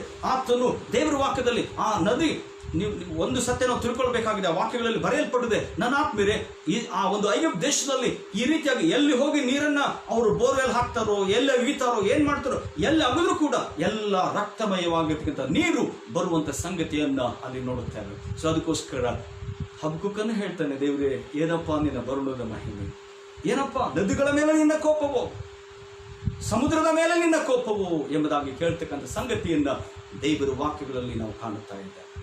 ಸೊ ನೈಲ್ ರಿವರ್, ನೈಲ್ ನದಿ, ಅದು 7:25 ವಚನದಲ್ಲಿ ಆ ನದಿ ವಿಷಯದಲ್ಲಿ ಬರೆಯಲ್ಪಟ್ಟೆ. ನೈಲ್ ರಿವರ್ ಎಂಬುದಾಗಿ 25ನೇ ವಚನದಲ್ಲಿ ನಮಗೆ ಬಹಳ ಸ್ಪಷ್ಟವಾಗಿ ಅದು ಗೊತ್ತು ಮಾಡಲ್ಪಡ್ತದೆ. ಆದರೆ ಆ ದಿನಗಳಲ್ಲಿ ಎಲ್ಲೆಲ್ಲ ರಕ್ತಮಯವಾಗಿರ್ತಕ್ಕಂಥ ನೀರು ಇರುವುದರಿಂದ ಅಲ್ಲಿರ್ತಕ್ಕಂಥ ಐಗುಪ್ತರಿಗೆ ಭಯ ಹಿಡಿತಕ್ಕಂಥ ಸಂಗತಿಯನ್ನು ನೋಡುತ್ತೇವೆ. ಸೊ ನಾವು ತಿರುಗಿ ನನ್ನ ಆತ್ಮೀಯರೇ, ದೇವರು ಮಾಡ್ತಕ್ಕಂಥ ನೇಚರ್ ಮೇಲೆ ಆತನ ಏನ್ ಮಾಡ್ತಾನೆ ಅನ್ನುವಂಥ ಸತ್ಯವನ್ನು ಈ ವಾಕ್ಯಗಳ ಮೂಲಕ ನಾವು ಅರ್ಥ ಮಾಡಿಕೊಳ್ಳಬೇಕಾಗಿದೆ. ಇವಾಗಲೂ ಕೂಡ ಅಷ್ಟೇನೆ, ಭೂಮಿಯ ಮೇಲೆ ಮನುಷ್ಯನು ದೇವರ ಮಾತನ್ನು ಕೇಳದೇ ಇರುವ ಕಾರಣಕ್ಕೋಸ್ಕರ ಅನೇಕ ಸಂಗತಿಗಳು ದೇವರ ಸನ್ನಿಧಾನದಲ್ಲಿ ಅಥವಾ ಅನೇಕ ಸಂಗತಿಗಳು ಭೂಮಿಯ ಮೇಲೆ ನಡೀತಿರ್ತಕ್ಕಂಥ ಒಂದು ಸಂಗತಿಯನ್ನ ನಾವು ಕಾಣುತ್ತಾ ಇದ್ದೇವೆ. ಸೊ ಹೀಗಿದ್ರಿಂದ ನನ್ನ ಆತ್ಮೀಯರೇ, ದೇವರು ನಮ್ಮನ್ನು ಕಾಪಾಡ್ತಾನೆ, ನಮ್ಮನ್ನು ರಕ್ಷಣೆ ಮಾಡ್ತಾನೆ. ನಮ್ಮ ರಕ್ಷಣೆ ಮಾಡೋದಕ್ಕೋಸ್ಕರ ಆತನು ಬರ್ತಾನೆ. ಶಾಪಗಳು, ಭಯವು ಇವೆಲ್ಲ ಯಾರಿಗೆ ಎಂಬುದಾಗಿ ಹೇಳಿದ್ರೆ ದೇವರ ಮಾತನ್ನ ನಂಬದೇ ಇರುವುದು. ದೇವರ ಮಾತನ್ನು ನಂಬ್ತಾ ಇದೆಯಾ? ದೇವರಲ್ಲಿ ಜೀವಿಸ್ತಾ ಇದೆಯಾ? ಯೇಸುವಿನ ಮಾತನ್ನು ಹಿಡಿದುಕೊಂಡಿದ್ಯಾ? ನಿಜ ಕ್ರೈಸ್ತವ ನೀನಾಗಿದೆಯಾ? ಸೊ ನೀನು ನಿಜ ಕ್ರೈಸ್ತನು, ನೀನು ದೇವರ ಮಗುವಾಗಿದ್ರೆ ನೀನು ಯಾವುದಕ್ಕೂ ಭಯಪಡುವಂತ ಅವಶ್ಯಕತೆ ಇಲ್ಲ. ದೇವರು ತನ್ನ ರೆಕ್ಕೆಗಳಲ್ಲಿ ನಿನ್ನನ್ನು ಬಚ್ಚಿಟ್ಟುಕೊಂಡು ಆತನನ್ನು ಕಾಪಾಡ್ತಾನೆ. ಯಾವ ಕೊರೋನಾ ನಿನ್ನನ್ನು ಮುಟ್ಟುವುದಕ್ಕೆ ಸಾಧ್ಯವಿಲ್ಲ, ಯಾವ ಮಾರಕ ರೋಗವು ನಿನ್ನನ್ನು ಮುಟ್ಟುವುದಕ್ಕೆ ಸಾಧ್ಯವಿಲ್ಲ. ನಿನಗೆ ಕುಡಿಯುವುದಕ್ಕೆ ನೀರಿದೆಯೋ ಇಲ್ಲವೋ ಗೊತ್ತಿಲ್ಲ, ಆದರೆ ಪರಲೋಕದ ದೇವರು ಜೀವವುಳ್ಳ ಆತನು, ನಿನಗೆ ಜೀವವುಳ್ಳ ದೇವರು, ನಿನಗೆ ಆತನು ಜೀವಕರವಾದ ನೀರಾಗಿ ಆತನು ನಿನ್ನ ಜೀವಿತವನ್ನು ನಡೆಸ್ತಾನೆ ಅನ್ನುವಂಥ ಸತ್ಯವನ್ನ ವಾಕ್ಯದ ಮೂಲಕ ತಿಳ್ಕೊಳ್ಳಬೇಕಾಗಿದೆ. ನನ್ನ ಆತ್ಮೀಯರೇ, ದೇವರು ವಾಕ್ಯದಲ್ಲಿ ಬರೆದಿರ್ತಕ್ಕಂಥ ನೋಡುವಾಗ ಸಮುದ್ರದ ಮೇಲೆ ನಿನಗೆ ಕೋಪವೋ ಎಂಬುದಾಗಿ ಅಲ್ಲಿ ಕೇಳ್ತಕ್ಕಂಥ ಮಾತು ನಾವು ನೋಡುತ್ತೇವೆ. ಆ ಮುಂದಿನ ಮಾತಿನಲ್ಲಿ ಸಮುದ್ರದ ಮೇಲೆ ನಿನಗೆ ಕೋಪವೋ ಎಂಬುದಾಗಿ ನಾವು ನೋಡುತ್ತೇವೆ. ಇಸ್ರಾಯೇಲ್ ಜನಾಂಗವನ್ನ ಆ ಮೋಸೆ ತಿರುಗಿ ಆತನು ಅಲ್ಲಿಂದ ಕರೆದುಕೊಂಡು ಬರುವಾಗ, ಅಂದ್ರೆ ಐಗುಪ್ತ ದೇಶದಿಂದ ಕರೆದುಕೊಂಡು ಬರುವಾಗ ನಾವೇನಾಗ್ತದೆ ಅಂತ ಕೇಳಿದ್ರೆ 14ನೇ ವಚನ 21ರಿಂದ 22, 26ನೇ ವಾಕ್ಯಗಳಲ್ಲಿ ಬರೆಯಲ್ಪಟ್ಟಿದೆ. ದೇವರು ಅವರನ್ನ ಆ ಒಂದು ಐಗುಪ್ತ ದೇಶದ ಹೊರಗಡೆ ಕರೆದುಕೊಂಡು ಬರುವಾಗ ಸಮುದ್ರ ಅವರ ಎದುರಿಗೆ ಬರುತ್ತದೆ. ಯಾವ ಸಮುದ್ರ? ಕೆಂಪು ಸಮುದ್ರ ಅವರ ಎದುರಿಗೆ ಬರುತ್ತದೆ. ಅವರು ಎದುರಿಗೆ ಬಂದಾಗ ಭಯ ಅವರನ್ನ ಹಿಡಿದುಕೊಳ್ಳುತ್ತದೆ. ನನ್ನ ಆತ್ಮೀಯರೇ, ಅಂತಹ ಸಂದರ್ಭದಲ್ಲಿ ಆವಾಗ ಮೋಸೆ ಹೇಳ್ತಕ್ಕಂಥ ಮಾತುಗಳನ್ನು ಅಲ್ಲಿ ನಾವು ಕೇಳಬೇಕಾಗಿದೆ. ಆತನು ಏನ್ ಹೇಳ್ತಾನೆ ಅನ್ನುವಂಥ ಸತ್ಯವನ್ನು ನಾವು ತಿಳ್ಕೊಳ್ಬೇಕಾಗಿದೆ. ದಯಮಾಡಿ ಓದ್ರಿ 13ನೇ ವಚನ, Exodus chapter 14 verse 13. 14:13. ಆದರೆ ಮೋಶೆ ಆ ಜನರಿಗೆ ನೀವು ಅಂಜಬೇಡಿರಿ. ನನ್ನ ಆತ್ಮೀಯರೇ, ದೇವರ ವಾಕ್ಯವನ್ನು ಕೇಳ್ತಕ್ಕಂಥ ನನ್ನ ಪ್ರಿಯರೇ, ಮಾರಕವಾಗಿರ್ತಕ್ಕಂಥ ಯಾವ ರೋಗಕ್ಕೂ, ಮಾರಕವಾಗಿರ್ತಕ್ಕಂಥ ಯಾವ ಭಯದ ಸ್ಥಿತಿಗೂ, ನಿನ್ನ ಜೀವಿತದಲ್ಲಿ ಎಂತ ಕಷ್ಟ, ಕಣ್ಣೀರು, ನೋವು, ಚಿಂತೆ, ನಿನಗೆ ಊಟ ಇಲ್ಲ ಅಂತ ಹೇಳಿದ್ರು, ನಿನಗೆ ಆರೋಗ್ಯ ಸರಿ ಇಲ್ಲ ಎಂಬುದಾಗಿ ಹೇಳಿ ಅಂದರು, ನಿನ್ನ ಜೀವಿತದಲ್ಲಿ ಯಾವುದೇ ರೀತಿಯಾಗಿರ್ತಕ್ಕಂಥ ಭಯ ನಿನ್ನ ತುಂಬಿಕೊಂಡಿದ್ದರು, ದೇವರ ವಾಕ್ಯವನ್ನ ಕೇಳು. ಮೋಶೆ ಅವರಿಗೆ ನೀವು ಅಂಜಬೇಡಿರಿ ಎಂಬುದಾಗಿ ಹೇಳಿದನು ಎಂಬುದಾಗಿ. ಯಾಕೆಂಬುದಾಗಿ ಹೇಳಿದ್ರೆ, ಸರ್ವಶಕ್ತನಾಗಿರ್ತಕ್ಕಂಥ ದೇವರು ನಮ್ಮ ಜೊತೆಯಲ್ಲಿದ್ದಾನೆ. ಆತನು ಪರಲೋಕದಿಂದ ಭೂಮಿಯ ಮೇಲೆ ಆತನು ಇಳಿದು ಬಂದಿದ್ದಾನೆ. ಆತನು ಅಗ್ನಿ ಸ್ತಂಭವಾಗಿ, ಮೇಘ ಸ್ತಂಭವಾಗಿ ನಮ್ಮ ಜೊತೆ ಇದ್ದುಕೊಂಡು ನಮ್ಮನ್ನು ನಡೆಸ್ತಾ ಇದ್ದಾನೆ ಎನ್ನುವಂತ ಧೈರ್ಯ ಮೋಸೆ ಒಳಗಡೆ ಇತ್ತು. ನನ್ನ ಆತ್ಮೀಯರೇ, ಈ ಸಂದರ್ಭದಲ್ಲಿ ನಾವು ತಿಳಿದುಕೊಳ್ಳೋಣ, ನಮ್ಮೆಲ್ಲ ಶಾಪ ದೋಷಗಳನ್ನು, ನಮ್ಮ ರೋಗಗಳನ್ನು, ನಮ್ಮ ಪಾಪಗಳನ್ನು ಯೇಸು ಸ್ವಾಮಿ ಶಿಲುಬೆ ಮೇಲೆ ಆತನು ಜಜ್ಜಿ ನಮಗೋಸ್ಕರ ಆತನು ನಮ್ಮ ಬಳಿಯಲ್ಲಿ, ನಮ್ಮ ಜೀವಿತದಲ್ಲಿ, ನಮ್ಮ ಹೃದಯದಲ್ಲಿ ಆತನಿದ್ದಾನೆ. ನಾವು ಅಭಿಷೇಕಿಸಲ್ಪಟ್ಟವರು ಅನ್ನುವಂಥ ಸತ್ಯವನ್ನು ಈ ಸಂದರ್ಭದಲ್ಲಿ ನಾವು ಗ್ರಹಿಕೆಗೆ ತಂದುಕೊಳ್ಳಬೇಕಾಗಿದೆ. ಅಂಜಬೇಡಿರಿ. ಯಾವುದಕ್ಕೆ? ನಿಮ್ಮನ್ನ ಬಿಡುಗಡೆ ಮಾಡೋದಕ್ಕೋಸ್ಕರ, ನಿಮ್ಮನ್ನ ಪಾರು ಮಾಡೋದಕ್ಕೋಸ್ಕರ ದೇವರು ಬಂದಿದ್ದಾನೆ. ಸೊ ಆ ಒಂದು ಸಮುದ್ರಕ್ಕೆ ನೀವು ಭಯಪಡಬೇಡ್ರಿ. ಸಮುದ್ರವು ದೇವರ ಮಾತನ್ನು, ಸಮುದ್ರವು ಆ ಯೆಹೋವನು ಬರುವಂತದನ್ನ ಕೇಳಿದ್ರೆ ಅದು ನಡುಗುತ್ತದೆ, ಅದು ಇಬ್ಬಾಗವಾಗ್ತದೆ, ಅದು ಆತನ ಮಾತನ್ನ ಕೇಳ್ತದೆ, ಅದನ್ನು ಹೊಡಿತಾನೆ ಎಂಬುದಾಗಿ ದೇವರ ವಾಕ್ಯದಲ್ಲಿ ಬರೆದಿರ್ತಕ್ಕಂಥ ಸಂಗತಿಯನ್ನು ಗಮನಿಸಬೇಕಾಗಿದೆ. ಸೊ ಆಮೇಲೆ ಸುಮ್ಮನೆ ನಿಂತುಕೊಂಡಿದ್ದು ಯೆಹೋವನು ಈ ಹೊತ್ತು ನಿಮ್ಮನ್ನು ರಕ್ಷಿಸುವ ರೀತಿಯನ್ನು ನೋಡಿ, ಯೆಹೋವನು ನಿಮ್ಮನ್ನು ರಕ್ಷಿಸುವ ರೀತಿಯನ್ನು ನೀವು ನೋಡಿರಿ ಎಂಬುದಾಗಿ ವಾಕ್ಯದಲ್ಲಿ ಬರೆಯಲ್ಪಟ್ಟಿದೆ. ಸುಮ್ಮನೆ ನಿಂತುಕೊಂಡು, don't do anything and you see what God does for you. ನನ್ನ ಆತ್ಮೀಯರೇ, ಹಾಗೆ ನಿಂತುಕೊಂಡಿರುವಾಗ ನಾವು ನೋಡುತ್ತೇವೆ, ಅದೇ ಒಂದು ಅಧ್ಯಾಯದಲ್ಲಿ 21ನೇ ವಚನ, 22ನೇ ವಚನ. ಸಾಕು, ಓಕೆ. ಸೊ 22, 22 ಓದಿ. ಮೋಶೆ ಸಮುದ್ರದ ಮೇಲೆ ಕೈ ಚಾಚಿದಾಗ ಯೆಹೋವನು ಆ ರಾತ್ರಿಯೆಲ್ಲ ಮೂಡಣ ದಿಕ್ಕಿನಿಂದ ಬಲವಾದ ಬಿರುಗಾಳಿಯನ್ನು ಬೀಸುವಂತೆ ಮಾಡಿ ಸಮುದ್ರದ ನೀರನ್ನು ಒಂದು ಕಡೆಗೆ ನೂಕಿ ಅದರ ತಳದಲ್ಲಿ ಒಣ ನೆಲವು ಕಾಣಿಸುವಂತೆ ಮಾಡಿದನು. ನೀರು ವಿಭಾಗವಾಯಿತು. ಇಸ್ರಾಯೇಲರು ಸಮುದ್ರದ ಮಧ್ಯದಲ್ಲಿ ಒಣನೆಲದಲ್ಲಿ ನಡೆದು ಹೋದರು. ಎಡಗಡೆ ಬಲಗಡೆಯಲ್ಲಿ ಗೋಡೆಯಂತೆ ನಿಂತಿತ್ತು. ನೀರು ಅವರ ಎಡಗಡೆ ಬಲಗಡೆ ಗೋಡೆಯಂತೆ ನಿಂತಿತ್ತು ಎಂಬುದಾಗಿ ವಾಕ್ಯದಲ್ಲಿ ಬರೆಯಲ್ಪಟ್ಟಿದೆ. ನನ್ನ ಆತ್ಮೀಯರೇ, ದೇವರ ವಾಕ್ಯದಲ್ಲಿ ಬರೆದಿರ್ತಕ್ಕಂಥ ಸಂಗತಿಯನ್ನು ನೋಡುವಾಗ ಅನೇಕ ಜನ ಅಕ್ಕಪಕ್ಕದಲ್ಲಿ ಕೊರೋನಾ ವ್ಯಾಧಿಯಿಂದ ಬಳಲುತ್ತಾ ಇದ್ದಾರೆ. ಸುಮಾರು ಜನ ಭಯ ಹಿಡಿದವರಾಗಿದ್ದಾರೆ. ನನ್ನ ಆತ್ಮೀಯರೇ, ಅನೇಕ ಜನರ ಮಧ್ಯದಲ್ಲಿ ನಾವಿನ್ನೂ ಜೀವಂತವಾಗಿದ್ದೇವೆ, ನಾವಿನ್ನೂ ಬದುಕಿದ್ದೇವೆ, ನಮಗಿನ್ನೂ ಏನೂ ಆಗಿಲ್ಲ ಎಂಬುದಾಗಿ ಹೇಳಿದ್ರೆ, ಆ ಪರಲೋಕದ ದೇವರು ನಿನ್ನ ಪರವಾಗಿ ನಿಂತುಕೊಂಡು ಆತನು ಹೋರಾಟ ಮಾಡಿ ಈ ಸಮುದ್ರದ ರೂಪದಲ್ಲಿ ಇರ್ತಕ್ಕಂಥ ಎಲ್ಲ ಸಂಗತಿಗಳನ್ನ ಆತನು ಭೇದಿಸ್ತಾ ಇದ್ದಾನೆ, ಅಥವಾ ಅದನ್ನ ಇಬ್ಬಾಗ ಮಾಡಿ ನೀನು ದಾಟಿಕೊಂಡು ಹೋಗುವಂತೆ ದೇವರು ನಿನ್ನ ನಡೆಸ್ತಾ ಇದ್ದಾನೆ.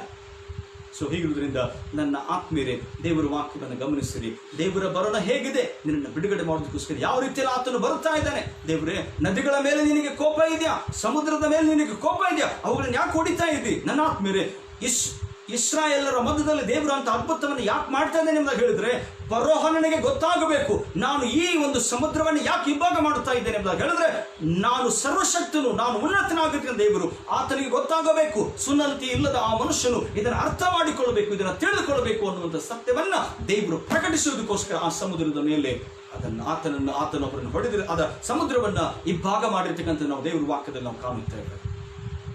You need to go through. Sometimes we think that we need to overgo. ಅಂದ್ರೆ ನಾವು ಹಾದು ಹೋಗೋದು ನಮ್ಗೆ ಬೇಕಾಗಿಲ್ಲ, ಹಾರ್ಕೊಂಡು ಹೋಗೋದು ನಮ್ಗೆ ಬೇಕಾಗಿಲ್ಲ. We don't know why. ನಮ್ಗೆ ಯಾವ ಕಷ್ಟ ಆಗಬಾರ್ದು ಅನ್ನುವಂಥದ್ದು ನಮ್ಗೆ. ನನ್ನ ಆತ್ಮೀಯರು, ಒಂದು ಸತ್ಯ ಏನೆಂಬುದಾಗಿ ಹೇಳಿದ್ರೆ, ಈ ವ್ಯಾಧಿ ಬಂದಿದೆಯಲ್ಲ, ಅನೇಕರು ಎಷ್ಟೊಂದು ಜನ ಇದರಿಂದ ಬಾಧೆಗೆ ಒಳಗಾಗಿದ್ದಾರೆ.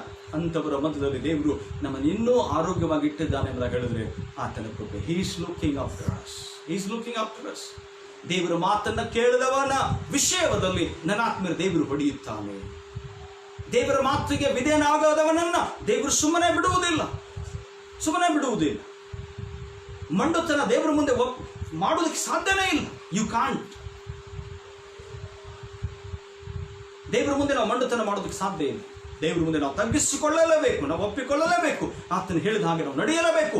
ಅಂದರೆ ಮಾತ್ರ ಸಮುದ್ರದಲ್ಲಿ ನಮಗೆ ಮಾರ್ಗವಾಗ್ತದೆ. ಇಲ್ಲ ಎಂದು ಹೇಳಿದ್ರೆ ಆಗುವುದಿಲ್ಲ. ನನ್ನ ಆತ್ಮೀಯ ಹಾಗೆ ನಾವು ಮುಂದಕ್ಕೆ ಆ ವಾಕ್ಯಗಳನ್ನು ಓದುವಾಗ ಏನಾಗ್ತದೆ ಅಂತ ಹೇಳಿದ್ರೆ, ಇಸ್ರಾಯೇಲ್ ಜನಾಂಗದವರು ಆ ಸಮುದ್ರದ ಮಧ್ಯದಲ್ಲಿ ಅವರು ಹಾದು ಆಚೆ ಕಡೆ ಹೋಗ್ತಾರೆ. ಈ ಫರೋಹನ ಸೈನ್ಯ ಇವರನ್ನ ಬಿಡುವುದು ಬೇಡ ಎಂದಾಗ ಹೇಳಿ ಆ ಸಮುದ್ರದ ಮಧ್ಯದಲ್ಲಿ ಅವರು ಹೋಗುತ್ತಾರೆ. ಸಮುದ್ರದಲ್ಲಿ ಪ್ರಯಾಣ ಮಾಡಿ ಇವ್ರ ತರ ಅವರು ದಾಟಿ ಅವರನ್ನು ಹೊಡಿಬೇಕೆಂಬುದಾಗಿ ಅನ್ನುತ್ತಾರೆ. ನನ್ನ ಆತ್ಮೀಯರೇ, ಆ ಕಡೆಗೆ ಮೋಸೆ ಹೋದ ನಂತರದಲ್ಲಿ ಯೆಹೋವನ ಆಜ್ಞೆ ಕೊಡುತ್ತಾನೆ, ಮೋಸೆ ನೀರಿನ ಮೇಲೆ ಕೈ ಚಾಚು, ಅದು ಒಂದಾಗ್ತದೆ ಎಂಬುದಾಗಿ. ನನ್ನ ಆತ್ಮೀಯರೇ, ಕೈ ಚಾಚಿದಾಗ ಅದು ಒಂದಾಯಿತು. ಎಲ್ಲ ಫರೋಹನ ಸೈನ್ಯ ನೀರಿನಲ್ಲಿ ಮುಳುಗಿ ಅದು ಸತ್ತು ಹೋಯಿತು ಎಂಬುದಾಗಿ ನಾವು ನೋಡುತ್ತೇವೆ. ನನ್ನ ಆತ್ಮೀಯರೇ, ಪರಲೋಕದ ದೇವರು ನಿನ್ನನ್ನು ಕಾಪಾಡುತ್ತಾನೆ, ಪರಲೋಕದ ದೇವರು ನಿನ್ನ ರಕ್ಷಣೆ ಮಾಡುತ್ತಾನೆ. ನೀತಿವಂತರು ನೀನಾಗಿದ್ರೆ, ಯೇಸು ಅಂತಕ್ಕಂಥ ದೇವರು ನಿನ್ನ ಜೀವಿತದಲ್ಲಿದ್ದರೆ, ನೀನು ರಕ್ಷಣೆ ಹೊಂದಿಕೊಂಡಿದ್ರೆ, ಶಿಲುಬೆಯ ಮರಣದ ರಕ್ತ, ಶಿಲುಬೆಯ ಮರಣದ ಜಯ ನಿನ್ನ ಜೀವಿತದಲ್ಲಿರುವುದಾದ್ರೆ, ಆತನ ರಕ್ತ ನಿನ್ನ ಜೀವಿತದಲ್ಲಿ ಪರೋಕ್ಷಿತವಾಗಿದ್ದರೆ, ಆ ರಕ್ತದ ಸತ್ಯವನ್ನು ಮಹಿಮೆ ನೀನು ಕಂಡುಕೊಂಡಿದ್ದೆ ಆಗಿದ್ರೆ, ಆ ಒಂದು ಯೇಸು ಅಂತಕ್ಕಂಥ ಹೆಸರು ನೀನು ಜೀವಿತದಲ್ಲಿ ಅಂಗೀಕಾರ ಮಾಡಿಕೊಂಡು ಪಾಪಕ್ಕೆ ನೀನು ದೂರವಾಗಿದ್ದುಕೊಂಡು ನೀತಿಗೋಸ್ಕರ ನೀನು ಜೀವಿಸ್ತಾ ಇರುವುದೇ ಆಗಿದ್ದರೆ, ಆ ದೇವರು ನಿನ್ನನ್ನು ಯಾವ ಹಾನಿ ಇಲ್ಲದಂತೆ ಪರಲೋಕಕ್ಕೆ ಆತ ನೀನು ನಡೆಸ್ತಾನೆ ಎಂಬುದಾಗಿ ಈ ಸಂದರ್ಭದಲ್ಲಿ ತಿಳ್ಕೊಳ್ಬೇಕಾಗಿದೆ. ನನ್ನ ಆತ್ಮೀಯರೇ, ಭೂಮಿಯ ಮೇಲೆ ನೀನು ಇರುವಾಗಲೂ ಕೂಡ ಪರಲೋಕದ ಆಶೀರ್ವಾದಗಳು ನಿನಗೆ ಆತನು ಕೊಡುವುದಕ್ಕೆ ಶಕ್ತನಾಗಿದ್ದಾನೆ. ಈ ಭೂಮಿಯಲ್ಲಿ ನೀನು ಜೀವಿಸುವಾಗ, ನೀನು ದೇವರ ವಾಕ್ಯವನ್ನ, ಆತನ ಮಾತುಗಳನ್ನು ಕೇಳುವಾಗ ಯಾವ ಹಾನಿ ಇಲ್ಲದಂತೆ ನಿನ್ನನ್ನು ಆತನು ಕಾಪಾಡುತ್ತಾನೆ. ದೇವರಿಗೆ ವಿರುದ್ಧವಾಗಿ ನೀನು ನಿಂತುಕೊಂಡ್ರೆ, ದೇವರ ಮಾತುಗಳಿಗೆ ವಿರುದ್ಧವಾಗಿ ನೀನು ನಿಂತುಕೊಂಡ್ರೆ, ದೇವರ ಆಶೀರ್ವಾದಗಳು ನಿನ್ನ ಜೀವಿತದಲ್ಲಿ ನೀನು ಕಳೆದುಕೊಳ್ಳುತ್ತೀಯ. ದೇವರ ಆಶೀರ್ವಾದಗಳನ್ನ ನಮ್ಮ ಜೀವಿತಗಳಲ್ಲಿ ಕಳೆದುಕೊಳ್ಳೋದಕ್ಕೆ ಕಾರಣ ಕೆಲವು ಸಂದರ್ಭಗಳಲ್ಲಿ, ಕೆಲವು ಹಂತಗಳಲ್ಲಿ ದೇವರ ಮಾತನ್ನು ಕೇಳದೇ ಇರತಕ್ಕಂಥದ್ದು. ಸೊ ಅದಕ್ಕೋಸ್ಕರ ಕೇಳುವವನು ಆಶೀರ್ವಾದವನ್ನು ಹೊಂದಿಕೊಳ್ಳುತ್ತಾನೆ ಎಂಬುದ. ನನ್ನ ಆತ್ಮೀಯರೇ, ಇಲ್ಲಿ ನಾವು ದೇವರ ವಾಕ್ಯದಲ್ಲಿ ನೋಡುತ್ತೇವೆ, ಅಯ್ಯಯ್ಯೋ ದೇವರೇ ಹೀಗೆ ನೀನು ಹೊಡಿತೀಯಲ್ಲ ಎಂಬುದಾಗಿ. ಯಾಕಂದ್ರೆ ಆತನು ಸಮುದ್ರದ ಮೇಲೆ, ಆತನು ನದಿಗಳ ಮೇಲೆ ತನ್ನ ಅಧಿಕಾರವನ್ನೇ ಚಲಾಯಿಸುವಂತವನಾಗಿದ್ದಾನೆ. ಇದು ಸತ್ಯ, ಇದು ದೇವರ ವಾಕ್ಯದಲ್ಲಿರ್ತಕ್ಕಂಥ ಸಂಗತಿ. ಮತ್ತಾಯನು ಬರೆದ ಸುವಾರ್ತೆ 8ನೇ ಅಧ್ಯಾಯ ನನ್ನ ಆತ್ಮೀಯರೇ ನಾವು ನೋಡುತ್ತೇವೆ. ಮತ್ತಾಯನು ಬರೆದ ಸುವಾರ್ತೆ 8ನೇ ಅಧ್ಯಾಯ 23ರಿಂದ 27 ವಾಕ್ಯಗಳನ್ನು ನೋಡುವಾಗ, ಯೇಸು ಸ್ವಾಮಿ ಸಮುದ್ರದಲ್ಲಿ ಆತನು ಪ್ರಯಾಣ ಮಾಡ್ತಾ ಇರ್ತಾನೆ. ಯಾರ ಜೊತೆಯಲ್ಲಿ? ಶಿಷ್ಯರ ಜೊತೆಯಲ್ಲಿ ಆತನು ಪ್ರಯಾಣ ಮಾಡ್ತಾ ಇರ್ತಾನೆ. ಸಮುದ್ರ ಬಿರುಗಾಳಿ ಬೀಸಿ ಸಮುದ್ರ ಅಲ್ಲೋಲ ಕಲ್ಲೋಲವಾಗ್ತದೆ. ಸೊ ಆ ಸಂದರ್ಭದಲ್ಲಿ ಶಿಷ್ಯರು, ಸ್ವಾಮಿ ನಾವು ಸತ್ತು ಹೋಗ್ತಾ ಇದ್ದೇವೆ, ದಯಮಾಡಿ ನಮ್ಮನ್ನ ರಕ್ಷಿಸು ಎಂಬುದಾಗಿ ಹೇಳಿದ್ರೆ, ನನ್ನ ಆತ್ಮೀಯರೇ, ಒಂದು ಸತ್ಯವನ್ನು ನಾವು ತಿಳ್ಕೊಳ್ಬೇಕಾಗಿದೆ.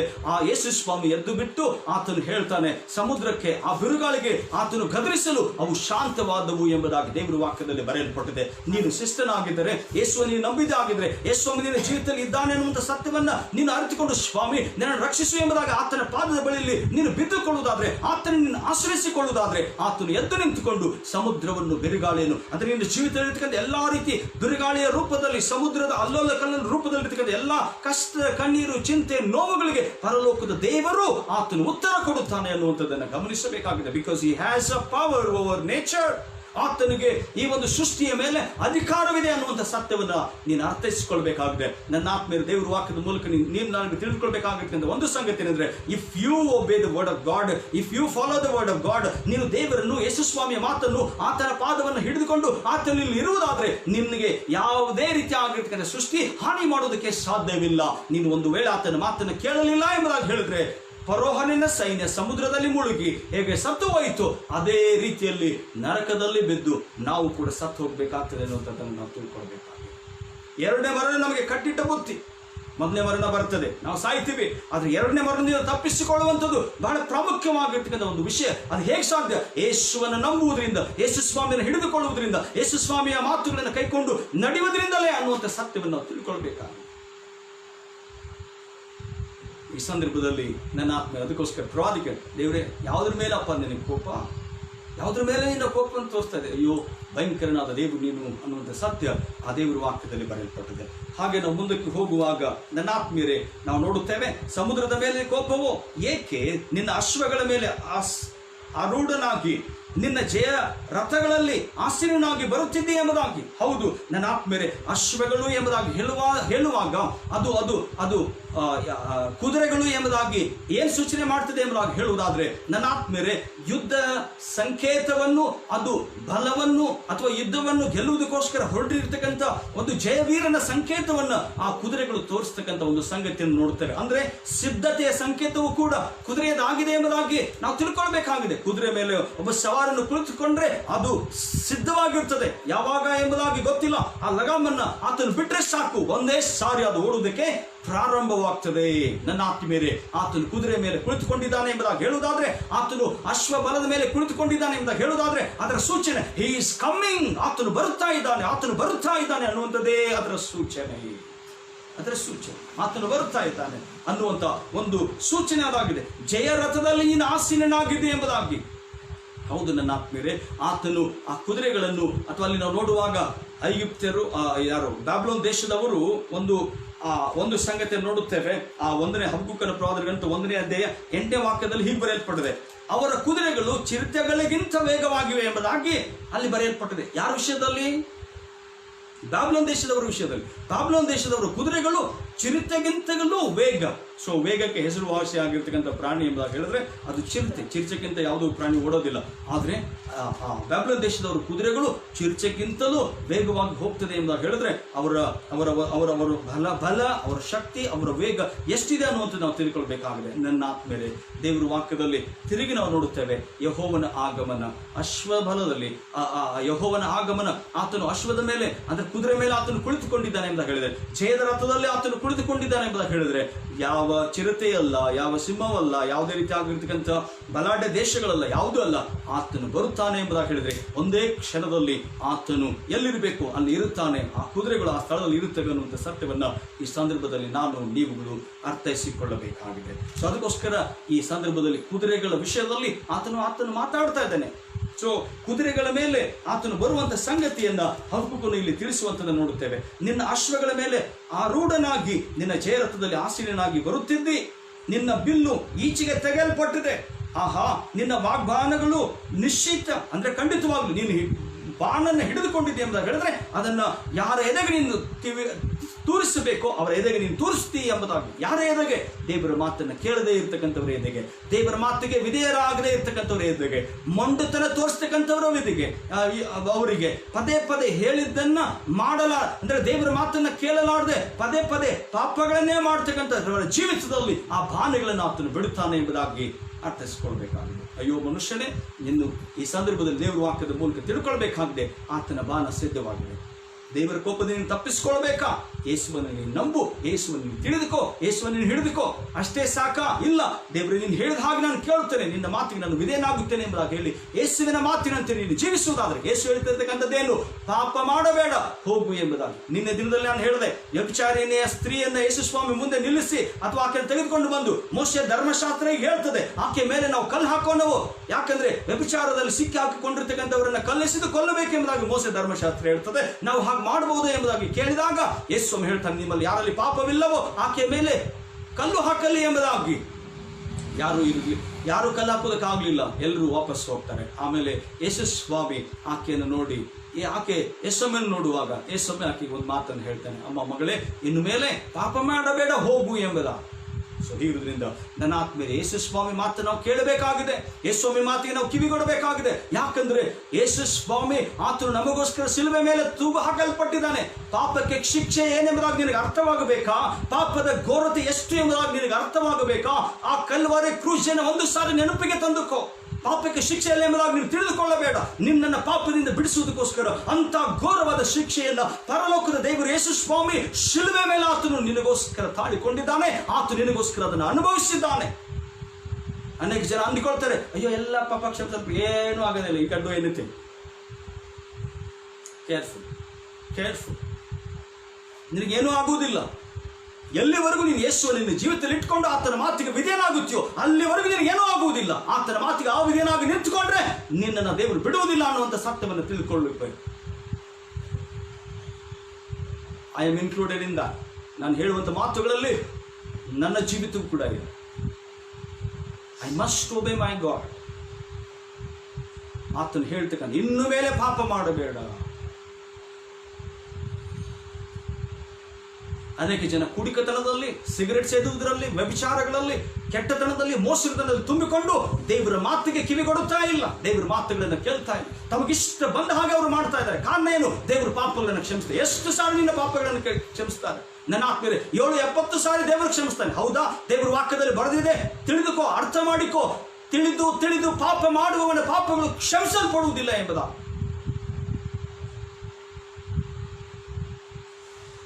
ದೇವರನ್ನ ರೇಗಿಸ್ತಾ ಇದೆಯಾ? ದೇವರ ವಿರುದ್ಧವಾಗಿ ನಿಂತುಕೊಂಡಿದೆಯಾ? ಬರುತ್ತಾ ಇದ್ದಾನೆ, ಆತನು ಬರುತ್ತಾ ಇದ್ದಾನೆ. ನೀನು ಎಲ್ಲಿ ಬಚ್ಚಿಟ್ಟುಕೊಂಡು ನೀನು ಆತನು ಬಿಡುವುದಿಲ್ಲ. But we are given the chance. ನಮಗೆ ಅವಕಾಶ ಕೊಡಲ್ಪಟ್ಟಿದೆ. ಯೇಸುವನ್ನು ನಾವು ನಂಬಿಕೊಳ್ಬೇಕು, ಆತನ ಮಾತಿಗೆ ವಿಧೇಯರಾಗಬೇಕು. ಬೇಡಪ್ಪ, ಇಂಥದ್ದು ಮಾಡಬೇಡ್ರಿ, ಕುಡಿಬೇಡ್ರಿ, ಸೇದಬೇಡ್ರಿ, ವ್ಯಭಿಚಾರ ಮಾಡಬೇಡ್ರಿ, ಕಳ್ಳತನ ಮಾಡಬೇಡ್ರಿ, ಮೋಸ ಮಾಡಬೇಡ್ರಿ, ಕೊಲೆ ಮಾಡಬೇಡ್ರಿ, ಆದರ ಮಾಡಬೇಡ್ರಿ, ಇದನ್ನ ಯಾವುದನ್ನು ನೀವು ಮಾಡೋದಕ್ಕೆ ಹೋಗಬೇಡ್ರಿ ಎಂಬುದಾಗಿ ದೇವರ ವಾಕ್ಯದಲ್ಲಿ ಬರೆಯಲ್ಪಟ್ಟಿದೆ. Are you obeying the word of God? Are you obeying Jesus? ನನ್ನ ಆತ್ಮೀಯರೇ, ದೇವರ ವಾಕ್ಯದಲ್ಲಿ ಬರೆದಿರ್ತಕ್ಕಂಥ ಸಂಗತಿಗಳನ್ನು ಬಿಲ್ಲನ್ನು ಆತನು ಹಿಡಿದುಕೊಂಡಿದ್ದಾನೆ. ಯಾರೇ ಹೊಡಿತಾನೋ ಗೊತ್ತಿಲ್ಲ. We need to be careful. He is come. ಆತನು ಬರುತ್ತಾ ಇದ್ದಾನೆ. ಆತನ ಕಾರ್ಯಗಳು ನನ್ನ ಆತ್ಮೀಯರೇ, 10ನೇ ವಚನವನ್ನು ಓದುವಾಗ ಬೆಟ್ಟಗಳು ನಿನ್ನನ್ನು ನೋಡಿ ತಳಮಳಗೊಳ್ಳುತ್ತವೆ. ಯಾರನ್ನು ನೋಡಿ? ಪರಲೋಕದ ದೇವರು. ಸೀನಾಯಿ ಬೆಟ್ಟದ ಮೇಲೆ ಆತನು ಬರುವಾಗ ನಾವು ನೋಡುತ್ತೇವೆ ನನ್ನ ಆತ್ಮೀಯರೇ, ಅಲ್ಲಿ ಬರೆದಿರ್ತಕ್ಕಂಥ ಸಂಗತಿಗಳನ್ನ ನಾವು ಗಮನಿಸುವಾಗ ಸೀನಾಯಿ ಬೆಟ್ಟದ ಮೇಲೆ ಆತನು ಬರುತ್ತಾನೆ ಎಂಬುದಾಗಿ ಹೇಳುವಾಗ ಬೆಟ್ಟವು ಕಂಪಿಸಿತು ಎಂಬುದಾಗಿ ವಾಕ್ಯದಲ್ಲಿರ್ತಕ್ಕಂಥ ಸಂಗತಿಯನ್ನು ನೋಡುತ್ತೇವೆ. ಯಾಕೆ ಕಂಪಿಸ್ತು? ನಿನ್ನನ್ನು ನಾನು ನೀನು ಆರಾಧನೆ ಮಾಡ್ತಕ್ಕಂಥ ದೇವರು, ನಿನ್ನ ಕಾಯೋದಕ್ಕೋಸ್ಕರ ಬರ್ತಕ್ಕಂಥ ದೇವರು ಭಯಂಕರನಾಗಿರ್ತಕ್ಕಂಥ ದೇವರು ಅನ್ನುವಂಥ ಸತ್ಯವನ್ನು ಈ ಸಂದರ್ಭದಲ್ಲಿ ನೀನು ತಿಳ್ಕೊಳ್ಬೇಕಾಗಿದೆ, ನೀನು ಅರ್ಥೈಸಿಕೊಳ್ಳಬೇಕು. ಸೊ ಅದಕ್ಕೋಸ್ಕರ ಅತಿವೃಷ್ಟಿಯು ಹೊಯ್ದುಕೊಂಡು ಹೋಗುತ್ತದೆ. ಪ್ರಳಯಗಳು ಬರುತ್ತವೆ. ಧನಾತ್ಮರೇ, ಸಾಗರವು ಆರ್ಭಟಿಸಿ ಕೈಗಳನ್ನು ಮೇಲಕ್ಕೆತ್ತುತ್ತದೆ. ನಿನ್ನ ಹಾರುವ ಬಾಣಗಳ ಬೆಳಗಿಗೂ ನಿನ್ನ ಮಿಂಚುವ ಈಟಿಯ ಹೊಳಪಿಗೂ ಸೂರ್ಯ ಚಂದ್ರರು ತಮ್ಮ ಗೂಡಿನಲ್ಲಿ ಅಡಗಿಕೊಳ್ಳುತ್ತಾರೆ. ನೀನು ಸಿಟ್ಟಿನಿಂದ ಲೋಕವನ್ನು ತುಳಿದುಕೊಂಡು ಹೋಗುತ್ತಿ, ಕೋಪದಿಂದ ಜನಾಂಗಗಳನ್ನು ಒಕ್ಕುತ್ತಿ ಎಂಬುದಾಗಿ. ನನ್ನ ಆತ್ಮೀಯರೇ, ದೇವರ ಕೋಪವನ್ನು ನೀನು ಅರ್ಥ ಮಾಡಿಕೊಳ್ತಾ ಇದೆಯಾ? ದೇವರ ಸಂಗತಿಗಳನ್ನು ಅರ್ಥ ಮಾಡಿಕೊಳ್ತಾ ಇದೆಯಾ? ಕ್ರಿಸ್ತನ ಮೊದಲನೇ ಬರೋಣ ಕೃಪೆಯಲ್ಲಿ ನಮ್ಮನ್ನು ಕಾಪಾಡೋದಕ್ಕೋಸ್ಕರ, ಎರಡನೇ ಬರೋಣ ಸಂಹಾರ ಮಾಡೋದಕ್ಕೋಸ್ಕರ. Anyone in the word of God will be saved. If anyone is not in the word of God or not in Jesus, he will be punished. ದೇವರ ಮಾತುಗಳನ್ನು, ದೇವರ ವಾಕ್ಯವನ್ನು ಕೈಕೊಂಡು ನಡೆಯುವವನು ಆಶೀರ್ವದಿಸಲ್ಪಡುತ್ತಾನೆ. Not by certificate. ನಾವು ಕ್ರೈಸ್ತರು ಎಂಬುದಾಗಿ ಹೇಳಿ ಸರ್ಟಿಫಿಕೇಟ್ ಹಣ್ಣುಗಳನ್ನು ಹಚ್ಕೊಂಡ್ರೆ ನಾವು ರಕ್ಷಣೆ ಹೊಂದಿಕೊಳ್ಳೋದಕ್ಕೆ ಸಾಧ್ಯ ಇಲ್ಲ. ದೇವರು ಎಂಬುದಾಗಿ ಹೇಳಿ ದೇವರ ಮಾತಿಗೆ ಅವಿಧೇಯರಾಗಿ ಮಾಡಬಾರದ ಪಾಪ ಕೃತ್ಯಗಳನ್ನು ಮಾಡುತ್ತಾ ಹೋದ್ರೆ ನಮಗೆ ರಕ್ಷಣೆ ಇಲ್ಲ, ದೇವರು ನಮ್ಮನ್ನು ಕಾಪಾಡುವುದಿಲ್ಲ ಅನ್ನುವಂಥ ಸತ್ಯವನ್ನ ಈ ಸಂದರ್ಭದಲ್ಲಿ ನಾವು ತಿಳ್ಕೊಳ್ಬೇಕಾಗಿದೆ. ಸೊ ಅದಕ್ಕೋಸ್ಕರ ನನ್ನ ಆತ್ಮೀಯರ ವಾಕ್ಯದಲ್ಲಿ ಬರೆದಿರ್ತಕ್ಕಂಥ ಸಂಗತಿಗಳನ್ನು ನೋಡುವಾಗ ಮುಂದೆ ತಿರುಗಿ ನಾವು 13ನೇ ವಾಕ್ಯದಲ್ಲಿ ನೋಡುತ್ತೇವೆ. ದೇವರು ಆ ಜನಾಂಗಗಳನ್ನು ಸಿಕ್ಕಿಸ್ತಕ್ಕಂಥ, ಅಂದ್ರೆ among the Nations what he does and how he saves his people ಎಂಬುದಾಗಿ. ಸೊ ನಾವು ನೋಡುತ್ತೇವೆ, ನಿನ್ನ ಪ್ರಜೆಯ ರಕ್ಷಣೆಗೆ ನಿನ್ನ ಅಭಿಷಕ್ತನ ಉದ್ಧಾರಕ್ಕೆ ಹೊರಟಿದ್ದಿ, ತಲೆಯನ್ನು ಕುತ್ತಿಗೆಯ ಬುಡದವರೆಗೆ ಹೊಡೆದು ಹಾಕಿದ ಹಾಗೆ ತಲಾದಿಯು ಬಯಲಾಗುವಷ್ಟರ ಮಟ್ಟಿಗೆ ನೀನು ದುಷ್ಟನ ಮನೆಯನ್ನು ಹೊಡೆದಿದ್ದಿ. ಸೇಲ ಎಂಬುದ ಅಂದ್ರೆ ಅಲ್ಲಿ ನಿಲ್ಲಿಸಿ ನಾವು ದುಷ್ಟನ ಮನೆಯನ್ನ ನೀನು ಹೊಡೆದಿದ್ದಿ.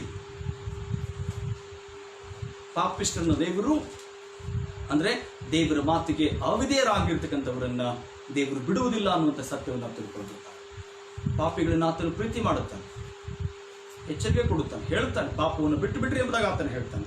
ನನ್ನ ಆತ್ಮೀಯರೇ, 14ನೇ ವಚನ, ದಿಕ್ಕಿಲ್ಲದವರನ್ನು ಮರೆಯಲ್ಲಿ ನುಂಗಲು ಹೆಚ್ಚಳ ಪಡುವವರಾಗಿ ನನ್ನನ್ನು ಚದುರಿಸಬೇಕೆಂದು ನನ್ನ ಮೇಲೆ ಬಿರುಗಾಳಿಯಂತೆ ನುಗ್ಗಿದ ಅವನ ಭಟರ ತಲೆಯನ್ನು ಅವನ ದೊಣ್ಣೆಗಳಿಂದಲೇ ಒಡೆದಿದ್ದೆ. ನಿನ್ನ ಅಶ್ವಗಳನ್ನು ಏರಿದವನಾಗಿ ಸಮುದ್ರವನ್ನು ತುಳಿಯುತ್ತಾ ಮಹಾ ಜಲರಾಶಿಯನ್ನು ಹಾದು ಹೋಗುತ್ತೆ ಎಂಬುದಾಗಿ. ನನ್ನ ಆತ್ಮೀಯರೇ, ಇದರ ಅರ್ಥ ಏನೆಂದಾಗ ಹೇಳುವಾಗ ದೇವರು ತನ್ನ ಮಕ್ಕಳನ್ನು ಕಾಪಾಡುತ್ತಾನೆ. ಅನ್ಯರನ್ನು ಅಂದ್ರೆ ದೇವರ ಮಾತಿಗೆ ವಿಧೇಯರಾಗದೇ ಇರ್ತಕ್ಕಂಥವರನ್ನು ಆತನು ಸಂಹಾರ ಮಾಡುತ್ತಾನೆ. ತನ್ನ ಮಕ್ಕಳನ್ನು ಎಷ್ಟರ ಮಟ್ಟಿಗೆ ಆತನು ಕಾಳಜಿ ವಹಿಸಿ ಕಾಯುತ್ತಾನೆ ಅಂತ ಹೇಳುವುದಾದ್ರೆ, ನೀನು ದೇವರ ಮಗುವಾಗಿದ್ರೆ, ದೇವರು ನೀನು ಜೀವಿಸ್ತಾ ಇದ್ರೆ ದೇವರು ನಿನ್ನನ್ನು ಕಾಪಾಡುತ್ತಾನೆ. ನಿನಗೆ ವಿರುದ್ಧವಾದಂಥ ಯಾವ ಸಂಗತಿಗಳು ಈ ಲೋಕದಲ್ಲಿ ಗೆಲ್ಲುವುದಕ್ಕೆ ಸಾಧ್ಯವಿಲ್ಲ, ಯಾವ ವಿಚಾರಗಳು ನಿನ್ನನ್ನು ಗೆಲ್ಲುವುದಕ್ಕೆ ಸಾಧ್ಯವಿಲ್ಲ. ನಿನ್ನನ್ನು ಕಾಪಾಡುವುದಕ್ಕೋಸ್ಕರ ತನ್ನ ದೇವದೂತರನ್ನ ನಿನ್ನ ಸುತ್ತಲೂ ಆತನು ಕಾವಲಿಟ್ಟಿದ್ದಾನೆ. ನಿನ್ನನ್ನು ರಕ್ಷಣೆ ಮಾಡೋದಕ್ಕೋಸ್ಕರ ಆ ದೂತರಿಗೆ ಆತನು ಅಪ್ಪಣೆ ಕೊಡುತ್ತಾನೆ. ನಿನಗೆ ಯಾವ ಹಾನಿ ಆಗದಂತೆ ಅವರು ನಿನ್ನನ್ನು ಕೈಗಳಲ್ಲಿ ಎತ್ತಿಕೊಂಡು ನಿನ್ನನ್ನು ಕಾಪಾಡ್ತಾ ಇದ್ದಾರೆ. ನಿನ್ನ ರಕ್ಷಣೆಯಲ್ಲಿ ಆತ ನಡೆಸ್ತಾ ಇದ್ದಾನೆ ಅನ್ನುವಂಥ ಸತ್ಯವನ್ನ ಈ ವಾಕ್ಯದ ಮೂಲಕ ನೀನು ತಿಳ್ಕೊಳ್ಬೇಕಾಗುತ್ತೆ. ನಿನಗೆ ವಿರುದ್ಧವಾಗಿ ನಿಂತುಕೊಂಡವರನ್ನ ಸಂಹಾರ ಮಾಡೋದಕ್ಕೋಸ್ಕರ, ದೇವರ ಸಭೆಯನ್ನು, ದೇವರ ಮಕ್ಕಳನ್ನು ಹಿಂಸೆ ಪಡಿಸಿರ್ತಕ್ಕಂಥವರನ್ನ ಸಂಹಾರ ಮಾಡೋದಕ್ಕೋಸ್ಕರ ಪರಲೋಕದಿಂದ ದೇವರು ಬೋಲಕಕ್ಕೆ ಆತನು ಬರುತ್ತಾ ಇದ್ದಾನೆ.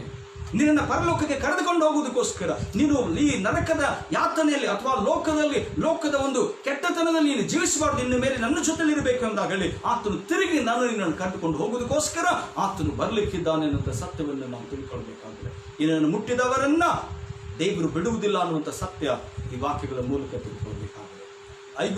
ಬಾಬಿಲೋನ್ ದೇಶದವರೇ, ನನ್ನ ಜನರನ್ನು ನೀವು ಹೊಡೆದಿದ್ದೀರಲ್ಲ, ನೀವು ನನ್ನ ಜನರನ್ನ ಇಷ್ಟು ಹೀಯಾಳವಾಗಿ ನೀವು ನಡೆಸ್ಕೊಂಡಿದ್ದೀರಲ್ಲ, ನಿಮ್ಮನ್ನು ನಾನು ಬಿಡುವುದಿಲ್ಲ ಎಂಬುದಾಗಿ ಅವರ ಮೇಲೆ ಯುದ್ಧ ಮಾಡೋದಕ್ಕೋಸ್ಕರ ದೇವರು ಬರುತ್ತಾ ಇದ್ದಾನೆ. ನನ್ನ ಆತ್ಮೀಯರೇ, ದೇವರು ಆತನು ಬರುತ್ತಾ ಇದ್ದಾನೆ ನನಗೋಸ್ಕರ, ನಿನಗೋಸ್ಕರ. ಯೇಸುವಲ್ಲಿ ನೀನು ಜೀವಿಸ್ತಾ ಇದೆಯಾ? ಯೇಸುವಿನ ಮಾತಿಗೆ ನೀನು ಕಿವಿ ಕೊಡ್ತಾ ಇದೆಯಾ? ಯೇಸು ಹೇಳಿರ್ತಕ್ಕಂಥ ಮಾತುಗಳನ್ನ ಚಾಚು ತಪ್ಪದೆ ಕೈಕೊಂಡು ನೀನು ಜೀವಿಸ್ತಾ ಇದೆಯಾ?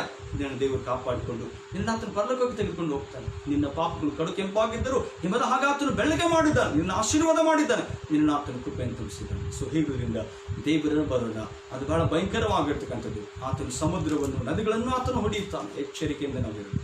ಈ ಭೂಮಿಯ ಮೇಲೆ ಅಂತ ಕಾರ್ಯಗಳು ಈಗಲೂ ಕೂಡ ಜರಗಲ್ಪಡ್ತಾ ಇದೆ.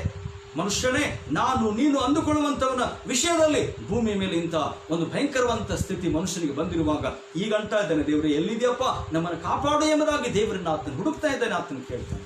ನನ್ನ ಆತ್ಮೇಲೆ ನಿನ್ನ ವಿಶ್ವದಲ್ಲಿ ದೇವರು ಎಷ್ಟು ಕಾಳಜಿ ವಹಿಸ್ತಾನೆ ಅಂತ ಹೇಳಿದ್ರೆ, ನಿನಗೆ ವಿರುದ್ಧವಾಗಿ ನಿಂತಿರ್ತಕ್ಕಂಥವ್ರನ್ನ ದೇವರು ಆತನು ಕಾಪಾಡ್ತಾನೆ, ಆಶೀರ್ವಾದ ಮಾಡ್ತಾನೆ ಅಂತ ಸತ್ಯವನ್ನು ತಿಳ್ಕೊಳ್ಬೇಕಾಗಿದೆ. ಅಂದರೆ ಜನಾಂಗಗಳನ್ನು ಆತನು ಸಂಹರಿಸ್ತಾನೆ, ಆತನು ದಂಡಿಸ್ತಾನೆ. He is going to come back and there is a great war between Antichrist and Jesus.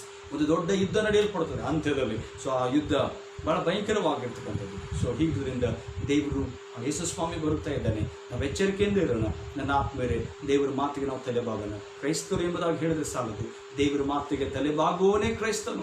ದೇವರ ಮಾತುಗಳನ್ನ ಹೃದಯದಲ್ಲಿಟ್ಟುಕೊಂಡು ಅಪ್ಪ ನೀನು ಏನು ಹೇಳ್ತಾ ಅದನ್ನೇ ಮಾಡ್ತೀನಿ ಅನ್ನುವವನೇ ಕ್ರೈಸ್ತನು. ನನ್ನ ಆತ್ಮರೇ, ದೇವರ ಮಾತಿಗೆ ನಾವು ವಿಧೇಯರಾಗೋಣ. ಮೋಸ ಹೋಗ್ಬೇಡ್ರಿ. ಅಯ್ಯೋ ಪಾಪಗಳು ಕ್ಷಮಿಸಲ್ಪಡ್ತದೆ. ಹೌದು, ದೇವರು ಪಾಪಗಳನ್ನ ಕ್ಷಮಿಸ್ತಾನೆ.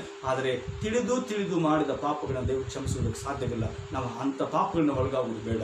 ಕುಡಿಕತನ ಬಿಟ್ಟು ಬಿಡೋಣ, ಸಿಗರೇಟ್ ಸೇದೋದು ಬಿಟ್ಟು ಬಿಡೋಣ, ವ್ಯಭಿಚಾರಗಳನ್ನ ಬಿಟ್ಟು ಬಿಡೋಣ, ವಂಚನೆ ಬಿಟ್ಟು ಬಿಡೋಣ, ಅನೇಕ ರೀತಿಯ ಕೆಟ್ಟ ಕಾರ್ಯಗಳನ್ನ ಬಿಟ್ಟು ಬಿಡೋಣ. ದೇವರು ನಮ್ಮನ್ನು ಪರಲೋಕಕ್ಕೆ ಆತ ನಡೆಸ್ತಾನೆ. ಸೊ ಅಂಥ ಕಾರ್ಯಗಳ ವಿಷಯದಲ್ಲಿ ನಾವು ಭಾಳ ಎಚ್ಚರಿಕೆಯಿಂದ ಇರೋಣ. ದೇವರು ಹಾಗಾಗುವಂತೆ ಸಹಾಯ ಮಾಡಲಿ. ಲೋಕದ ಎಲ್ಲ ಕೆಟ್ಟತನದಿಂದ ದೇವರು ನಮ್ಮನ್ನು ಬಿಡುಗಡೆ ಮಾಡಿ ಪರಿಶುದ್ಧಾತ್ಮನ ಮೂಲಕ ನಮ್ಮನ್ನು ಆತನ ಕೃಪೆಯನ್ನು ತುಂಬಿಸಿ ನಡೆಸಲಿ. ದೇವರು ಹಾಗಾಗುವಂತೆ ಎಲ್ಲರನ್ನೂ ಆಶೀರ್ವಾದ ಮಾಡಲಿ. ಈ ದಿನ ಆರಾಧನೆಯಲ್ಲಿ ಪಾಲ್ಗೊಂಡು ವಾಕ್ಯವನ್ನು ಕೇಳಿರ್ತಕ್ಕಂಥ ನಿಮ್ಮೆಲ್ಲರನ್ನ ದೇವರು ಅದ್ಭುತವಂತ ರೀತಿಯಲ್ಲಿ ಆಶೀರ್ವಾದ ಮಾಡಿ ತನ್ನ ಮಹಿಮೆಯಿಂದ ಆತ ನಡೆಸಲಿ. ಸೊ ಕೊನೆಯದಾಗಿ ನಾವು ಪ್ರಾರ್ಥನೆ ಮಾಡಿ ಕೂಟವನ್ನು ಮುಕ್ತಾಯ ಮಾಡೋಣ. ನನ್ನ ಆತ್ಮೀಯರು, ನಾವು ಪ್ರಾರ್ಥನೆ ಮಾಡೋಕ್ಕಿಂತ ಮುಂಚಿತವಾಗಿ ಒಂದು ವಿಷಯವನ್ನು ನಾನು ನಿಮಗೆ ತಿಳಿಸಲು ಇಷ್ಟಪಡುತ್ತೇನೆ. ಈ ದಿನ ಫೇಸ್ಬುಕ್ ಮೂಲಕ ನೀವೆಲ್ಲರೂ ಸೇರಿಕೊಂಡಿದ್ದಕ್ಕಾಗಿ ನಿಮ್ಮನ್ನು ಹೊಂದಿಸ್ತೇನೆ. ಮತ್ತು ದೇವರು ನಿಮ್ಮನ್ನು, ನಿಮ್ಮ ಕುಟುಂಬಗಳನ್ನು ಆಶೀರ್ವಾದ ಮಾಡಿ ತನ್ನ ಮಹಿಮೆಯಿಂದ ತುಂಬಿಸಿ ನಡೆಸಲಿ. ಮತ್ತು ನಾಳೆ 10 ಗಂಟೆಗೆ, ಬೆಳಗಿನ ಜಾವ 10 ಗಂಟೆಗೆ ಆರಾಧನೆ ಫೇಸ್ಬುಕ್ ಮೂಲಕ ನಾವು ಮಾಡುತ್ತೇವೆ. ಸೊ ದಯಮಾಡಿ ನಿಮಗೆ ಅನುಕೂಲ ಇರ್ತಕ್ಕಂಥ ನಮ್ಮ ಜೊತೆ ಸೇರಿಕೊಂಡು ಕರ್ತರನ್ನು ಆರಾಧಿಸಬೇಕೆಂಬುದಾಗಿ ನಿಮ್ಮನ್ನು ನಾವು ವಿನಂತಿಸಿಕೊಳ್ಳುತ್ತೇವೆ. ಮತ್ತು ನಾಳೆ ಸಾಯಂಕಾಲ 7 ಗಂಟೆಗೆ ಇದು ಇರುವುದಿಲ್ಲ, ಅಂದರೆ ಈ ಬೈಬಲ್ ಸ್ಟಡಿ ಅನ್ನುವಂಥದ್ದು ಇರುವುದಿಲ್ಲ. ಈ ಆರಾಧನೆ ತಿರುಗಿ ಸೋಮವಾರ 7 ಗಂಟೆಗೆ ನಾವು ಪ್ರಾರಂಭ ಮಾಡುತ್ತೇವೆ. ಸೊ ದಯಮಾಡಿ ಇದನ್ನು ಗಮನಿಸಬೇಕೆಂಬುದಾಗಿ ನಾನು ಕೇಳಿಕೊಳ್ಳುತ್ತೇನೆ. ಸೊ ದೇವರು ಹಾಗಾಗುವಂತೆ ಸಹಾಯ ಮಾಡಲಿ ಮತ್ತು ದೇವರು ತನ್ನ ಕೃಪೆಯನ್ನು ಅನುಗ್ರಹ ಮಾಡಲಿ. ಸೊ ಒಂದು ಪ್ರೇಯರ್ ರಿಕ್ವೆಸ್ಟ್ ಇವತ್ತು ಬಂದಿದೆ. ಸೊ ಸಹೋದರ ವಸಂತ್ ಅನ್ನೋರಿಗೋಸ್ಕರ ನಾವು ಪ್ರಾರ್ಥನೆ ಮಾಡೋಣ. ಅವರ ಎದೆಯಲ್ಲಿ ನೋವು ಕಾಣಿಸ್ಕೊಂಡಿದೆ ಎಂಬುದಾಗಿ ಅವರು ಹೇಳಿದ್ದಾರೆ. ಸೊ ಹೀರೋದ್ರಿಂದ ವಸಂತ್ ಅನ್ನೋರಿಗೋಸ್ಕರ ನಾವು ಪ್ರಾರ್ಥನೆ ಮಾಡೋಣ. ಮತ್ತು ನಿನ್ನೆ ಅನೇಕರಿಗೋಸ್ಕರ ನಾವು ಪ್ರಾರ್ಥನೆ ಮಾಡಿದ್ದೇವೆ. ದೇವರು ಅದ್ಭುತವಾಗಿರ್ತಕ್ಕಂಥ ರೀತಿಯಲ್ಲಿ ಆಶೀರ್ವಾದ ಮಾಡಲಿ. ಮತ್ತು ಹಾಗೆ ಪ್ರಾರ್ಥನೆ ಮಾಡಿ ನಾಳೆ ದಿನದ ಎಲ್ಲ ಆರಾಧನೆಗಳನ್ನು, ಎಲ್ಲ ಸಭೆಗಳ ಆರಾಧನೆಗಳನ್ನು ದೇವರು ಆಶೀರ್ವಾದ ಮಾಡಲಿ. ತನ್ನ ಮಹಿಮೆಯನ್ನು ದೇವರು ಅನುಗ್ರಹಿಸಿಕೊಡಲಿ. ನಮ್ಮ ದೇಶಕ್ಕೋಸ್ಕರ ಮತ್ತು ಇಡೀ ಪ್ರಪಂಚಕ್ಕೋಸ್ಕರ ಪ್ರಾರ್ಥನೆ ಮಾಡೋಣ. ಅತಿ ಬೇಗನೆ ಕೊರೋನಾ ವೈರಸ್ನಿಂದ ದೊಡ್ಡ ಮುಕ್ತಿ ಸಿಕ್ಕಲಿಕ್ಕಂತ ದೇವರು ಸಹಾಯ ಮಾಡಲಿ. ಮತ್ತು ನಾವು ತಿರುಗಿ ನಾವು ನೋಡುತ್ತೇವೆ, ಕರ್ನಾಟಕದಲ್ಲಿ ಅದು ದಿನಕ್ಕೆ ದಿನ ಹೆಚ್ಚಾಗ್ತಾ ಇದೆ. ಸೊ ದೇವರು ಅತಿ ಬೇಗನೆ ಇದಕ್ಕೊಂದು ಅಂತ್ಯವನ್ನು ಹಾಡಲಿಕ್ಕಾಗುವಂತೆ ದೇವರು ನಮ್ಮನ್ನು ಕನಿಕರಿಸಿ ಆಶೀರ್ವಾದಗಳನ್ನು ದಯಪಾಲಿಸಲಿಕ್ಕಾಗುವಂತೆ ಈ ಸಂದರ್ಭದಲ್ಲಿ ಕೊನೆಯದಾಗಿ ಪ್ರಾರ್ಥನೆ ಮಾಡಿ ನಾವು ದೇವರ ಸನ್ನಿಧಾನದಲ್ಲಿ ಆತನನ್ನು ಬೇಡಿಕೊಳ್ಳೋಣ. ಪ್ರಾರ್ಥನೆ ಮಾಡೋಣ. ನಮ್ಮನ್ನು ಅತಿಶಯವಾಗಿ ಪ್ರೀತಿ ಮಾಡುವಂಥ ಪರಲೋಕದ ತಂದೆ ಆ ದೇವರೇ, ನಿಮ್ಮ ಮಕ್ಕಳಾಗಿರುವಂಥ ನಮ್ಮನ್ನು ಆಶೀರ್ವಾದ ಮಾಡಿ ಕೃಪೆಯನ್ನು ತುಂಬಿಸಿದ್ದಕ್ಕಾಗಿ ನಾವು ನಿಮಗೆ ಸ್ತೋತ್ರಗಳನ್ನು ಸಲ್ಲಿಸ್ತೇವೆ. ಈ ಒಂದು ಸಂದರ್ಭದಲ್ಲಿ ಕರ್ತನ ಒಟ್ಟಿಗೆ ಮಾತಾಡಿದಕ್ಕಾಗಿ ಸ್ತೋತ್ರ. ವಾಕ್ಯವನ್ನು ಕೇಳಿದಕ್ಕಿಂತ ಪ್ರತಿಯೊಬ್ಬರನ್ನ ಆಶೀರ್ವಾದ ಮಾಡಿ ಎಂದು ಬೇಡಿಕೊಳ್ಳುತ್ತೇವೆ. ಅಪ್ಪ ಕರ್ತನೆ, ವಸಂತನವರಿಗೋಸ್ಕರ ಪ್ರಾರ್ಥನೆ ಮಾಡುತ್ತೇವೆ ಸ್ವಾಮಿ. ಅವರನ್ನು ಆಶೀರ್ವಾದ ಮಾಡು. ಪರಲೋಕದ ಕೃಪೆಯನ್ನು, ಬಲವನ್ನು ಅವರಿಗೆ ಅನುಗ್ರಹ ಮಾಡು ಸ್ವಾಮಿ. ಅವರ ಎದೆ ನೋವು ಯೇಸುವಿನ ನಾಮದಲ್ಲಿ, ಅವರ ಎದೆ ನೋವು ಯೇಸುವಿನ ನಾಮದಲ್ಲಿ ಹೊಟ್ಟೋಗ್ಲಿ ಎಂಬುದಾಗಿ ಪ್ರಾರ್ಥನೆ ಮಾಡುತ್ತೇವೆ. You touch him O Jesus. ಆತನನ್ನು ಮುಟ್ಟು ಸ್ವಾಮಿ, ಸ್ಪರ್ಶ ಮಾಡು ದೇವ್ರೆ. ಒಂದು ದೊಡ್ಡ ಅದ್ಭುತ ಮಗನ ಜೀವಿತದಲ್ಲಿ ಜರಗಲ್ಪಡ್ಲಿಕ್ಕೆ ಆಗುವಂತೆ ಸಹಾಯ ಮಾಡುತ್ತಾರೆ. ಆತನಿಗೆ ಇರ್ತಕ್ಕಂಥ ಈ ಒಂದು ಕಾಯಿಲೆಯಿಂದ ಒಂದು ದೊಡ್ಡ ಬಿಡುಗಡೆ ಉಂಟಾಗುವಂತೆ ಅದ್ಭುತ ಮಾಡು ಎಂಬುದಾಗಿ ಪ್ರಾರ್ಥನೆ ಮಾಡುತ್ತೇವೆ ಶಿವ. ವಸಂತ ನೀನು ಮುಟ್ಟು ಆಶೀರ್ವಾದ ಮಾಡು ಎಂಬುದಾಗಿ ಪ್ರಾರ್ಥನೆ ಮಾಡುತ್ತೇವೆ ಶಿವ. ಮಕ್ಕಳು ತಂದೆ ಆ ದೇವರೇ, ಅನೇಕರು ರೋಗದಲ್ಲಿ ಕಣ್ಣೀರಿನಲ್ಲಿ ಚಿಂತೆಯಲ್ಲಿದ್ದಾರೆ, ಅವರೆಲ್ಲರಿಗೂ ಬಿಡುಗಡೆ ಕೊಡು, ಅವರೆಲ್ಲರನ್ನ ಆಶೀರ್ವಾದ ಮಾಡು. ಕರ್ನಾಟಕವನ್ನು, ದೇಶವನ್ನು, ಅಪ್ಪ ಕರ್ತನ ಇಡೀ ಪ್ರಪಂಚವನ್ನು ನೀನು ಆಶೀರ್ವಾದ ಮಾಡು. ಕರುಣದಿಂದ ಒಂದು ದೊಡ್ಡ ಬಿಡುಗಡೆ ಉಂಟಾಗುವಂತೆ ಸಹಾಯ ಮಾಡು. ಮತ್ತು ಕರ್ತನ ನಾಳೆ ನಡೀತಕ್ಕಂಥ ಎಲ್ಲ ಆರಾಧನೆಗಳನ್ನ ಆಶೀರ್ವದಿಸಬೇಕೆಂದ ಬೇಡಿಕೊಳ್ಳುತ್ತೇವೆ. ಹಾಗೆ ಮಾಡುತ್ತದಕ್ಕಾಗಿ ಸ್ತೋತ್ರ. ಈ ಪ್ರಾರ್ಥನೆ ಕೇಳಿದಕ್ಕಾಗಿ ಸ್ತೋತ್ರ. ಯೇಸುವಿನ ನಾಮದಲ್ಲಿ ಪ್ರಾರ್ಥನೆಯನ್ನು ಬೇಡಿ ಹೊಂದಿದ್ದೇವೆ ನಮ್ಮ ಜೀವನ ತಂದೆಯೇ. ನನ್ನ ಮನವೇ ಯೆಹೋವನನ್ನು ಕೊಂಡಾಡು, ನನ್ನ ಸರ್ವೇಂದ್ರಿಗಳೇ ಆತನ ಪವಿತ್ರ ನಾಮವನ್ನು ಕೀರ್ತಿಸಿರಿ. ನನ್ನ ಮನವೇ ಯೆಹೋವನನ್ನು ಕೊಂಡಾಡು, ಆತನು ಮಾಡಿದ ಉಪಕಾರದಲ್ಲಿ ಒಂದನ್ನು ಮರೆಯಬೇಡ. ವಿಶ್ವಾಸದ ದೇವರ ಆಶೀರ್ವಾದವನ್ನು ಹೊಂದಿಕೊಳ್ಳೋಣ. ಈಗ ನಮ್ಮ ಕರ್ತನಾದ ಯೇಸು ಕ್ರಿಸ್ತನ ಕೃಪೆ, ತಂದೆಯಾದ ದೇವರ ಪ್ರೀತಿ, ಪರಿಶುದ್ಧಾತ್ಮನ ಅನ್ಯೋನ್ಯತೆ, ಸಾಯುವ ಐಕ್ಯತೆ ತಲೆಬಾಗಿರುವಂಥ ನಮ್ಮೆಲ್ಲರ ಸಂಗಡ ಫೇಸ್ಬುಕ್ ಮೂಲಕ ನಮ್ಮ ಜೊತೆಯಲ್ಲಿ ಆರಾಧನೆಯಲ್ಲಿ ಸೇರಿಕೊಂಡಿರ್ತಕ್ಕಂಥ ಎಲ್ಲ ಪ್ರಿಯ ಮಕ್ಕಳ ಸಂಗಡ ನಿತ್ಯವೂ ನಿರಂತರವೂ ನೆಲೆಯಾಗಲಿ ನಮ್ಮ ಜೀವನ ತಂದೆಯೇ.